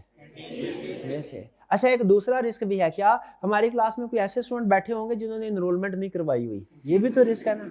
अब अगर मैंने ऐसे स्टूडेंट्स को आइडेंटिफाई करना है तो क्लास में से देखूं कि कैंटीन में से। क्लास में, तो कभी आप कह रहे हैं कैंटीन में से देखें, कभी आप कह रहे हैं क्लास में से देखें। ये क्यों, क्योंकि पर्पस डिफरेंट हो गया। जब पर्पस डिफरेंट हो जाए तो प्रोसीजर भी थोड़ा बहुत उस लिहाज से चेंज हो जाता है। ये बात समझ आई, असूल समझ आया। तो यानी ओवर स्टेटमेंट को चेक करना है तो हमारा सैंपल कोई और होगा, अगर अंडर स्टेटमेंट को चेक करना है तो हमारा सैंपल, हालांकि ट्रांजैक्शन वही है, सेल्स, ट्रांजैक्शन वही है, सेल्स, ठीक है। अगर आप फर्ज कीजिए ये सेल, ये गुड डिस्पैच नोट पहले बना, फिर इसके बाद ये टी अकाउंट में ट्रांजैक्शन रिकॉर्ड हुई।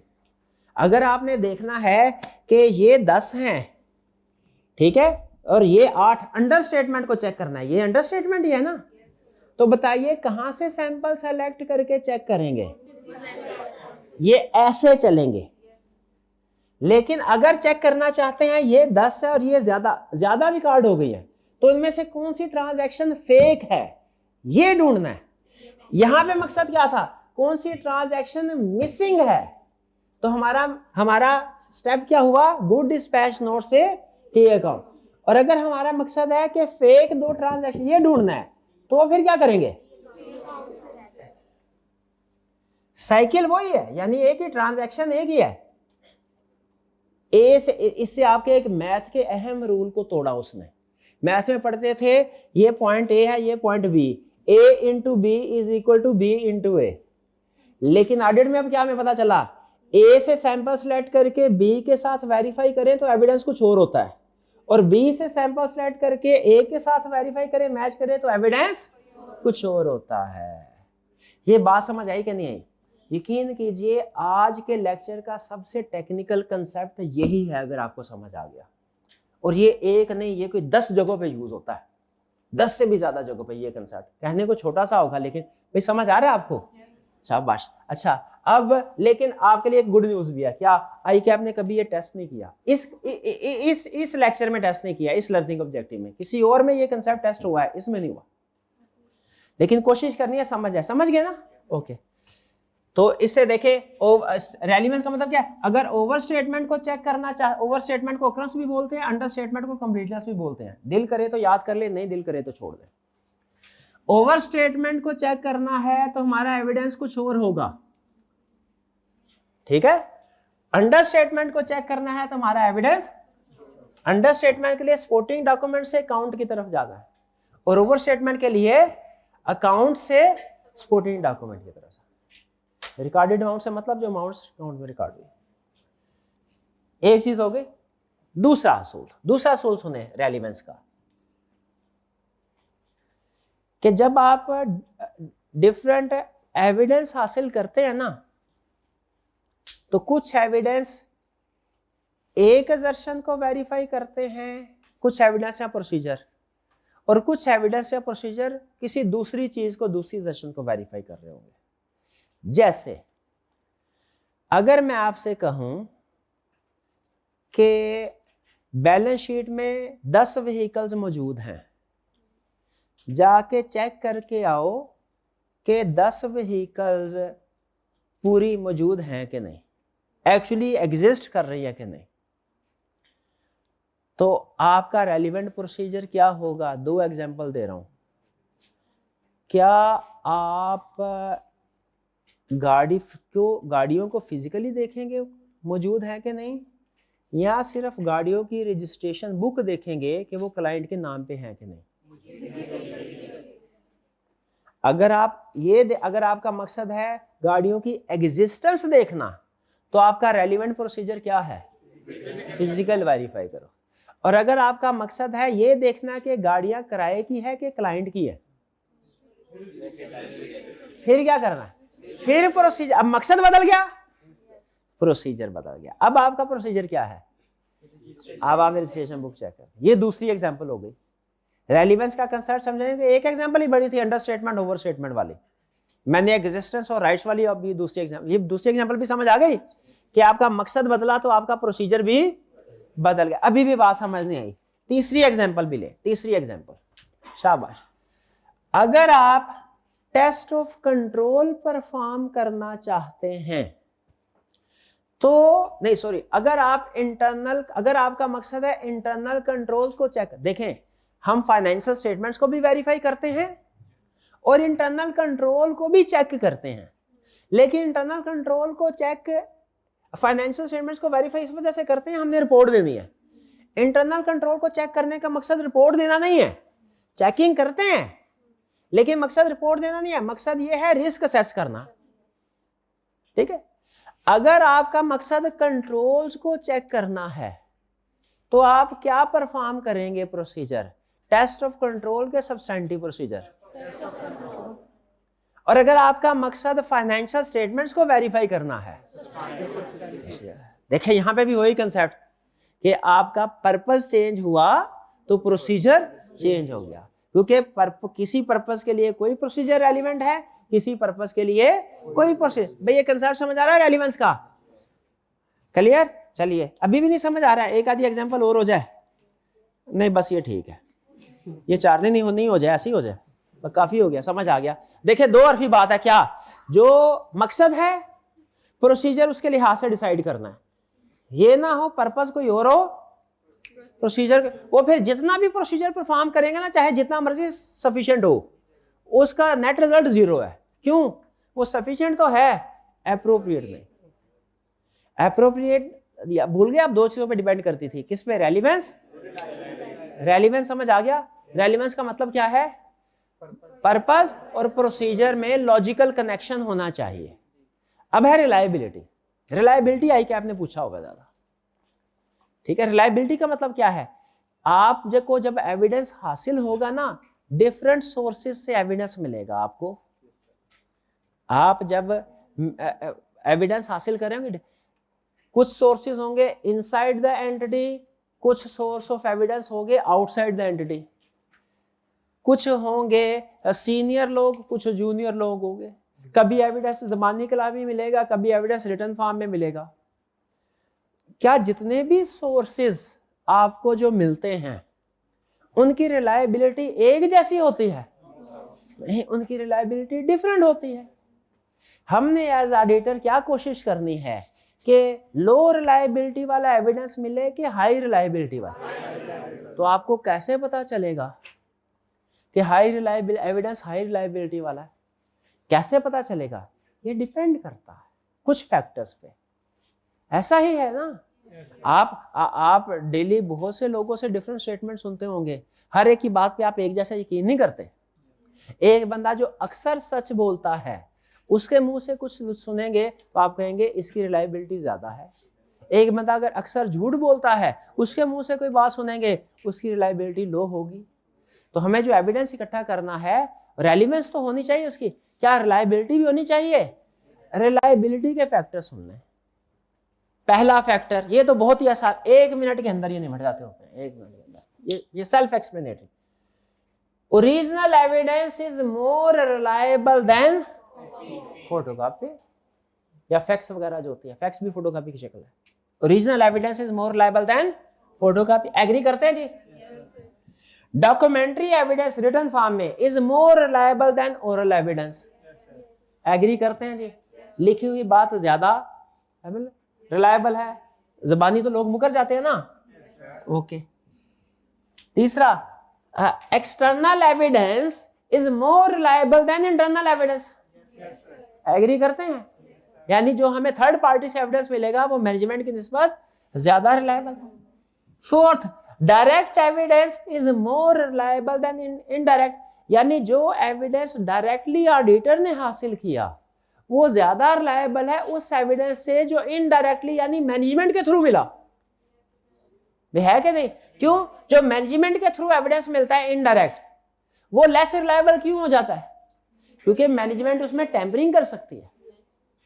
अच्छा, और अगर क्लाइंट के इंटरनल कंट्रोल स्ट्रांग है तो उससे जो हमें इंटरनल एविडेंस मिलेगा उसकी रिलायबिलिटी भी थोड़ी सी ज्यादा हो, क्योंकि कंट्रोल स्ट्रांग है। भैया बात समझ आई? ओरिजिनल एविडेंस ज्यादा रिलायबल है या फोटोकॉपी? डॉक्यूमेंट्री या ओरल? एक्सटर्नल या इंटरनल? डायरेक्ट या इनडायरेक्ट? और कंट्रोल स्ट्रांग हो तो? अच्छा, अब एक एग्जांपल सुन लीजिए। आई कैप की केस, उसने एक कंसेप्ट आई कैप ने 4-5 दफा डिफरेंट केस स्टडी में पूछा हुआ है। आपने एज ऑडिटर एक कंफर्मेशन लेटर सेंड किया डेटर को। आपने डेटर से कहा, ए भाई हमारी कंपनी क्लाइंट ये कह रहा है कि उसने तेरे से 50 लाख रुपया लेना है। अब चूंकि ये इंटरनल एविडेंस है, हम तो ज़्यादा रिलायबल कोशिश करते हैं एविडेंस मिले, तो हम आपको लेटर लिख रहे हैं, आप हमें रिटन फॉर्म में कंफर्म करें कि क्या आपने भी 50 लाख रुपए ही देने हैं। डेटर ने वो लेटर डायरेक्टली ऑडिटर को भेजने की बजाय उसका जवाब मैनेजमेंट को लिख दिया। लेटर मैनेजमेंट को मिला, मैनेजमेंट ने उसे खोला, सीधा पदरा किया, प्लेन करके सेट सुट करके ऑडिटर से कहा सर ये देखें हमने बड़े सारी चीज़ें तरतीब से ला के आपके सामने रख दिया, ये आपका कंफर्मेशन लेटर है, एक्सेप्ट करेंगे या नहीं? शाबाश, करेक्ट। अच्छा क्यों नहीं करेंगे? क्योंकि अब ये इसकी रिलायबिलिटी कम हो गई, अब ये डायरेक्ट नहीं है, ये क्या है? इनडायरेक्ट है। शाबाश, ये केस स्टडी में आई कि आपने पूछा हुआ 4-5 दफा पूछा है। तो रिलायबिलिटी समझ आ गई, खत्म, ये वाला कंसेप्ट खत्म।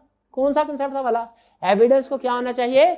Sufficient, appropriate. Sufficient is measure of quantity of evidence, appropriateness is measure of quality of evidence, quality is affected by और रिलायबिलिटी। रेलिवेंस की मैंने 2-3 एग्जांपल आपके सामने रख दी और फिर रिलायबिलिटी की 2-3 एग्जांपल रख दी। क्लियर?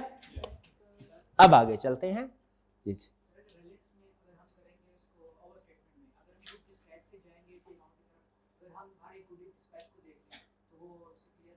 हाँ, लेकिन हम हर एक गुड डिस्पैच को नहीं देखते, सैंपल बेस पे काम करते हैं ना, ठीक है, सैंपल बेस पे काम करते हैं, हर एक को नहीं करते। इग्नोर कर दें, इस सोच को खत्म कर दें, वापिस आ जाए। एग्जाम्पल समझ आ गई ना आपको? ओके, आगे चलते हैं। उनका क्वेश्चन ये था असल में कि जब 100% अगर काम करेंगे ना तो एक ही काम से दोनों चीज़ें वेरीफाई हो जाएंगी। ऐसा पॉसिबल है, लेकिन हम 100% काम करते नहीं है, हम सैंपल बेस पर करते हैं।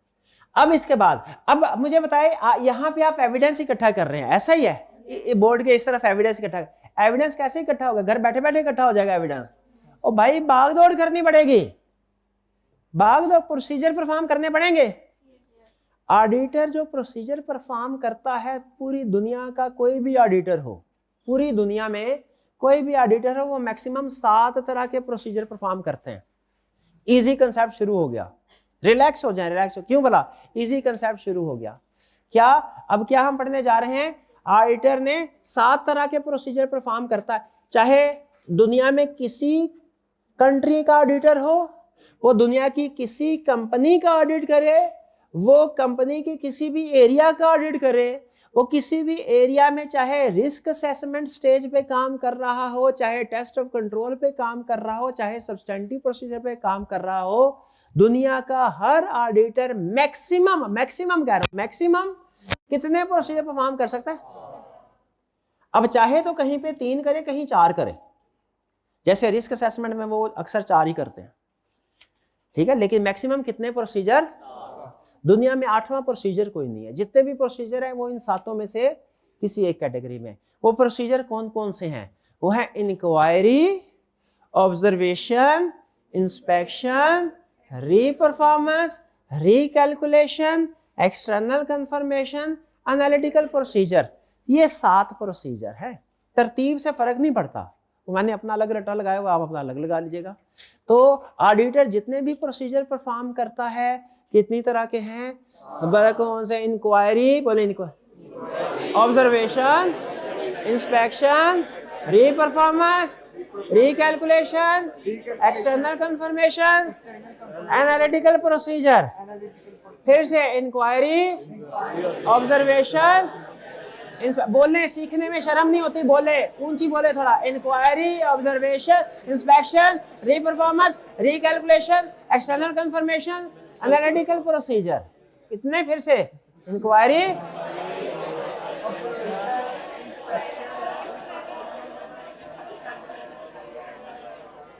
अच्छा अब सुने एक एक करके इनको मैं एक्सप्लेन कर रहा हूं। इंक्वायरी का मतलब होता है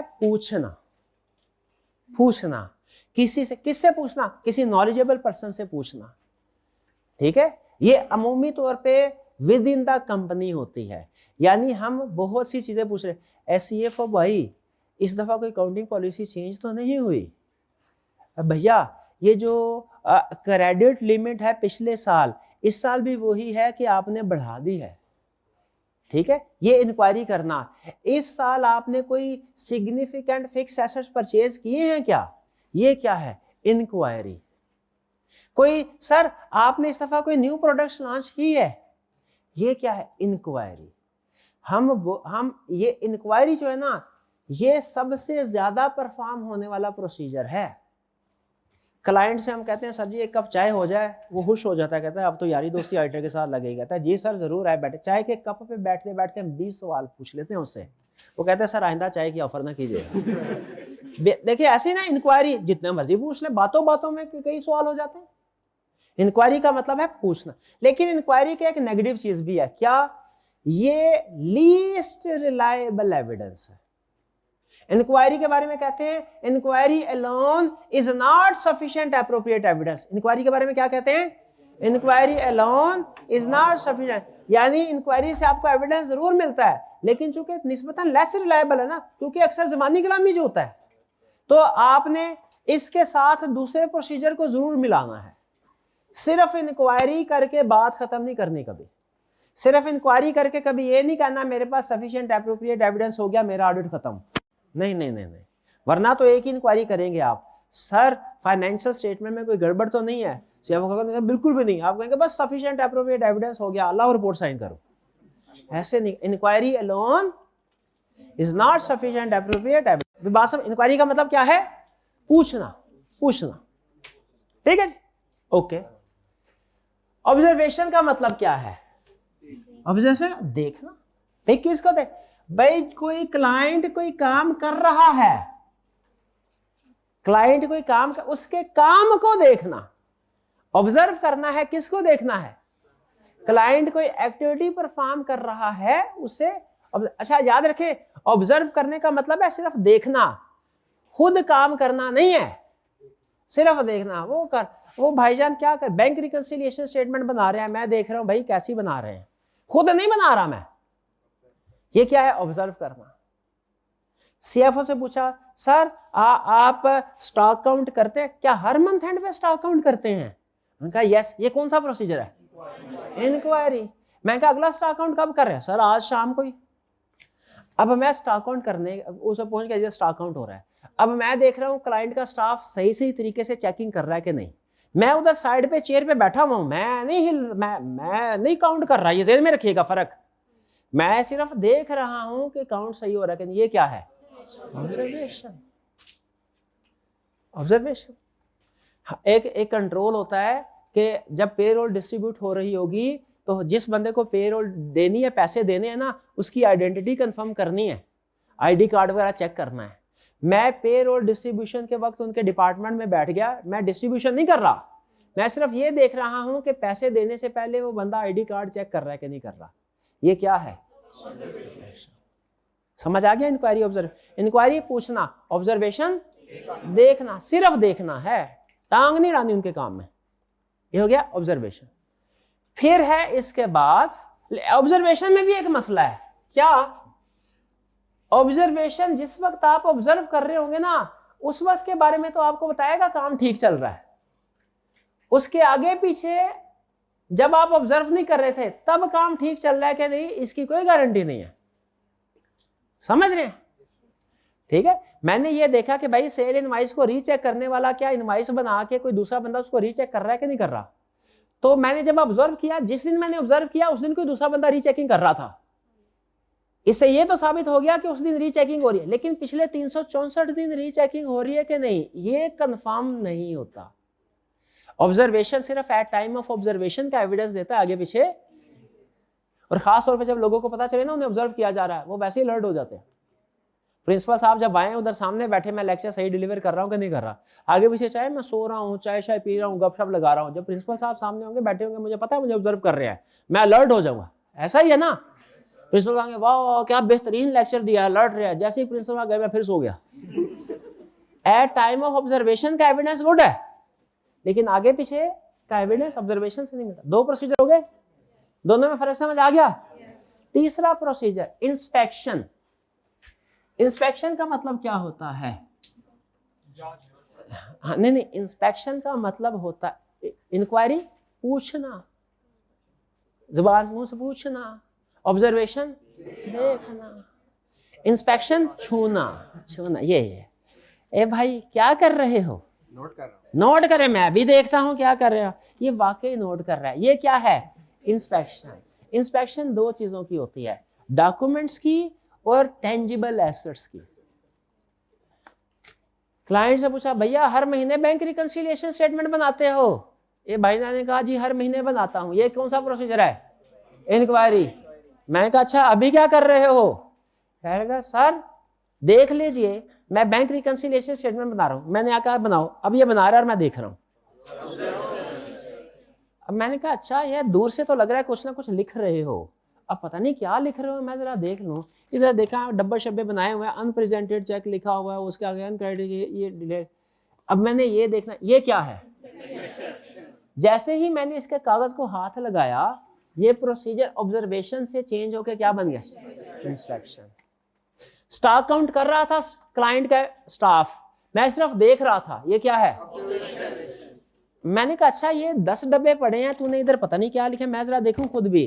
कागज में इधर लिखा हुआ है स्टॉक शीट के ऊपर 10 डब्बे पड़े हैं, मैंने गिनना शुरू कर दिया खुद भी, 1 2 3 4 5 6 7 8 9 10, इधर भी कितना है 10। अब ये कौन सा? अब ये ऑब्जर्वेशन नहीं रहा, इंस्पेक्शन हो गया। इंस्पेक्शन समझे? ठीक है, उसको हमने इंस्पेक्ट डॉक्यूमेंट्स को भी करते हैं और इंस्पेक्ट टेंजिबल एसेट्स को भी करते हैं। इंक्वायरी हो गया, ऑब्जर्वेशन हो गया और इंस्पेक्शन हो गया। अब सुने रीपरफॉर्मेंस और रीकैलकुलेशन। रीकैलकुलेशन क्या है? मैंने जब ये देखा ना बैंक रिकंसिलिएशन स्टेटमेंट में कि ये जो फॉर्मेट बना रहा है वाकई बीआरएस है, बीआरएस समझते हैं ना, ये क्या है? इंस्पेक्शन। मैंने कहा यार ये अनप्रेजेंटेड चेक्स का टोटल करके देखता हूं मैच होता है कि नहीं, जरा कैलकुलेटर तो बढ़ाएं, ठक ठक ठक ठक ठक ठक ठक ठक ठक ठक। ये क्या है? रीकैलकुलेशन। याद रखिए प्रोसीजर ना बाज़ औक़ात ओवरलैप करते हैं। रीकैलकुलेशन में साथ साथ इंस्पेक्शन भी हो जाती है, साथ साथ रीकैलकुलेशन भी हो जाती है। जब मैं अमाउंट्स को सम कर रहा हूं तो ये क्या हुआ? रीकैलकुलेशन। याद रखें सिर्फ और सिर्फ मल्टीप्लिकेशन, डिवीजन, सम और डिडक्शन इसका नाम है। पूरे ऑडिट में यही 4 चीजें इस्तेमाल होती हैं अमूमी तौर पे आपके पेपर की हद तक, प्लस माइनस मल्टीप्लिकेशन डिवीजन। जब मैं खुद सम कर रहा हूं तो ये क्या है? अब रीकैलकुलेशन का एक अब्बू जी भी है, रीपरफॉर्मेंस। वो पता है क्या है? मैं खुद ही सारी की सारी बैंक रिकंसिलिएशन स्टेटमेंट बनाऊं। एक था बनाई इसने थी, मैंने सिर्फ मैथमेटिकल एक्यूरेसी चेक की। रीकैलकुलेशन में सिर्फ एक चीज मैथमेटिकल एक्यूरेसी चेक होती है। और अगर मैं स्टार्ट से ही स्क्रैच से खुद बैंक रिकंसिलिएशन स्टेटमेंट बनाऊं, फॉर्मेट भी खुद बनाऊं, balance as per cash book भी मैं लिखूं, एज पर बैंक स्टेटमेंट भी मैं लिखूं, ये क्या हो जाएगा? रीकैलकुलेशन और रीपरफॉर्मेंस में फर्क समझ आया? रीकैलकुलेशन सिर्फ मैथमेटिकल एक्यूरेसी, रीपरफॉर्मेंस उसी काम, सारे काम को दोबारा करना। एक्सटर्नल कंफर्मेशन आपको पता ही है, वो क्या है? थर्ड पार्टीज को रिटर्न फॉर्म में एविडेंस लेना, जैसे डेटर्स को लेटर सेंड करना, ए डेटर्स बताओ तुम्हारे मुताबिक कितना बैलेंस है, ये क्या है? External confirmation. इसे एक्सटर्नल कंफर्मेशन लेटर भी कहते हैं। लेटर क्यों कहते हैं? रिटर्न फॉर्म में है। एक्सटर्नल क्यों कहते हैं? थर्ड पार्टी को भेज रहे हैं, मैनेजमेंट से थोड़े ही ले रहे हैं। ठीक, कंफर्मेशन क्यों कह रहे हैं? कुछ ना कुछ इंफॉर्मेशन कंफर्म करवाते हैं उससे। ठीक है। और एनालिटिकल प्रोसीजर, एनालिटिकल प्रोसीजर क्या होता है? एनालिटिकल प्रोसीजर में हम रेशोज और कंपैरिजन करके, इंफॉर्मेशन का क्या करके? रेशोज और कंपैरिजन करते हैं। जब रेशोज और कंपैरिजन करते हैं तो इसको क्या कहते हैं भला? Analytical procedure. रीकैलकुलेशन आखिरी कंसेप्ट आज का। रीकैलकुलेशन और एनालिटिकल प्रोसीजर दोनों में एक चीज कॉमन है, दोनों अमाउंट से रिलेट करते हैं। लेकिन फर्क क्या है? जब हम डिफरेंट इनवॉइसेस की, किसकी? इनवॉइसेस की अमाउंट को चेक करते हैं, ये रीकैलकुलेशन होती है। जब हम इनकम स्टेटमेंट और बैलेंस शीट की फिगर्स पे रेशो और कंपैरिजन करते हैं, इनकम स्टेटमेंट और बैलेंस शीट की फिगर्स पे, इसे क्या कहते हैं? Analytical procedure. Analytical procedure income statement और बैलेंस शीट पे होता है और रीकैलकुलेशन इनवॉइसेस पे होते हैं। भाई कुछ कुछ समझ आए? अच्छा, अगर समझ आई तो मुझे बताइए। प्रोसीजर बताते जाना आपने। मैंने क्लाइंट से पूछा, ए क्लाइंट ये बताओ क्या आप हर मंथ एंड के ऊपर डेटर्स की एजिंग रिपोर्ट बनाते हैं? मैं कहा बिल्कुल बनाते। मैं कहा अच्छा पिछले महीने की भी बनाई होगी दिखाओ। उन्होंने कहा ये लीजिए। मैंने देखा भाई किसी ने बनाई इंस्पेक्शन, उसके अंदर मैंने देखा कि एजिंग रिपोर्ट का टोटल करके देखूं डेटर्स कंट्रोल अकाउंट के साथ मैच करता है कि नहीं करता। मैच कर रहा था। फिर मैंने एक डेटर का बैलेंस उठाया और उसको फोन करके पूछा भाई आपके मुताबिक कितना ही बैलेंस है। गलत। एक्सटर्नल कंफर्मेशन तो रिटर्न होती है, ये इंक्वायरी में आएगा। हालांकि ज्यादातर इंक्वायरी इंटरनल होती है, लेकिन एक्सटर्नल में समझ रहे हैं। एक्सटर्नल कंफर्मेशन, पूरा नाम इसका एक्सटर्नल कंफर्मेशन का पता है क्या है? External confirmation letter. समझ रहे हैं? ये हो गया। अच्छा आप मुझे ये बताइए, मैंने क्लाइंट से पूछा भाईजान इस दफा आपने बैंक से लोन लिया नया? उसने कहा सर लिया है। क्या है? इंक्वायरी। मैंने कहा अच्छा जो नया लोन लिया ना तो उसके डॉक्यूमेंट्स एग्रीमेंट मुझे दिखाएं। उसने एग्रीमेंट दिखाया। मैं अब एग्रीमेंट की टर्म एंड कंडीशन पढ़ रहा हूं। ये क्या है? इंस्पेक्शन है। टर्म एंड कंडीशन पढ़ रहा हूं, इंस्पेक्शन है। मैं कहा अच्छा ये जो लोन की अमाउंट बैलेंस शीट में आ रही है ना, इंटरेस्ट रेट 10% है। लोन तरीका वारदात जरा सुनिएगा। लोन की अमाउंट बैलेंस शीट में आ रही है 1 मिलियन, रेट ऑफ इंटरेस्ट 10% है। मैंने कहा जरा 1 मिलियन पे 10% रेट लगा के देखूं 1 लाख ही इंटरेस्ट रिकॉर्ड हुआ है कि नहीं इनकम स्टेटमेंट में। ये कौन सा प्रोसीजर है? गलत। ये एनालिटिकल प्रोसीजर है। रिकैलकुलेशन तो बताया आपको इनवॉइसेस की कैलकुलेशन। जब हम इनकम स्टेटमेंट और बैलेंस शीट की अमाउंट्स पे रेशो कंपैरिजन प्रोसीजर परफॉर्म करते हैं, वो क्या कहलाता है? वो एनालिटिकल प्रोसीजर कहलाता है। डेप्रिसिएशन रेट 10% था। मैंने फिक्स एसेट पे 10% लगा के देखा डेप्रिसिएशन एक्सपेंस उतना ही आ रहा है कि नहीं। ये क्या है? Analytical procedure. क्लाइंट ने बोला सर हमने पूरे साल में 10,000 यूनिट बेची हैं, एक यूनिट जो है वो 10 रुपए का है। मैंने 10,000 को 10 से मल्टीप्लाई करके देखा सेल्स रेवेन्यू उतना ही रिकॉर्ड हुआ है कि नहीं। ये क्या है? Analytical procedure. सेल्स की अमाउंट वेरीफाई हो रही है। और अगर एक कस्टमर को इंडिविजुअल सेल इनवॉइस भेजी थी, मैंने उसको सेलेक्ट करके देखा जीएसटी सही कैलकुलेट हुआ है कि नहीं उसके ऊपर। रीकैलकुलेशन। क्यों? ये इनवॉइस लेवल पे आ गया हूं। समझे कि नहीं समझे? अब ये सारे प्रोसीजर में फर्क समझ आया?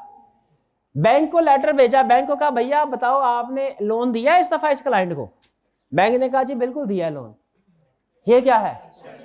External confirmation. समझ आया? ठीक है जी। जो एजिंग रिपोर्ट है, अगर सारी की सारी स्क्रैच से मैं एज ऑडिटर खुद प्रिपेयर करूं, क्लियर? तो 7 तरह के प्रोसीजर समझ आ गए आपको? हाँ। अब एक आखिरी बात सुन लें। ये प्रोसीजर कौन सा है? ये 7 प्रोसीजर चाहे तो रिस्क असेसमेंट में परफॉर्म कर लें, चाहे टेस्ट ऑफ कंट्रोल में परफॉर्म कर लें, चाहे सब्सटेंटिव, चाहे 7 करें, चाहे 6 करें, चाहे 5 करें, कोई रोक टोक नहीं है। मैक्सिमम ये प्रोसीजर है।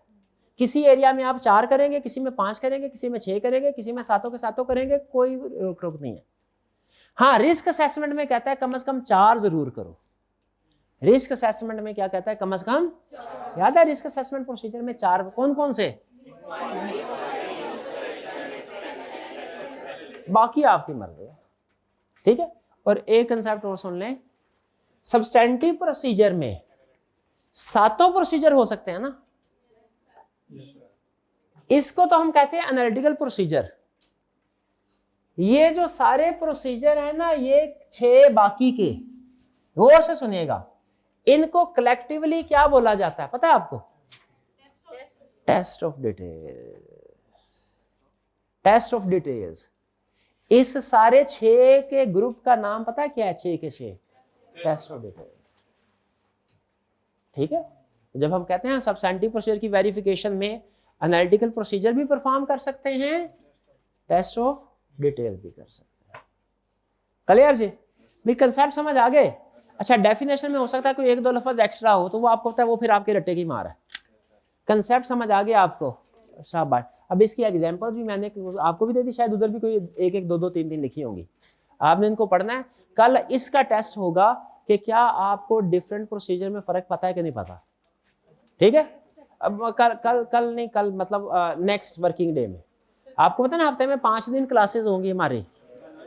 हाँ, कल क्लास नहीं है, कल क्लास नहीं है, लेकिन कल आपको कुछ और होमवर्क मैंने आपके साथ शेयर करूंगा, व्हाट्सएप ग्रुप को चेक कर लेना आपने। कुछ चीज़ें मैंने आपके साथ शेयर करनी है, सारी चीज़ें रिकॉर्डिंग में थोड़ी हो जाएंगी, कुछ चीज़ें आपके LMS पे होंगी, कुछ चीज़ें आपको व्हाट्सएप ग्रुप में शेयर की जाएंगी, ऐसे ही है ना, वरना तो सारा कुछ रिकॉर्डिंग में चोरी हो जाना जी।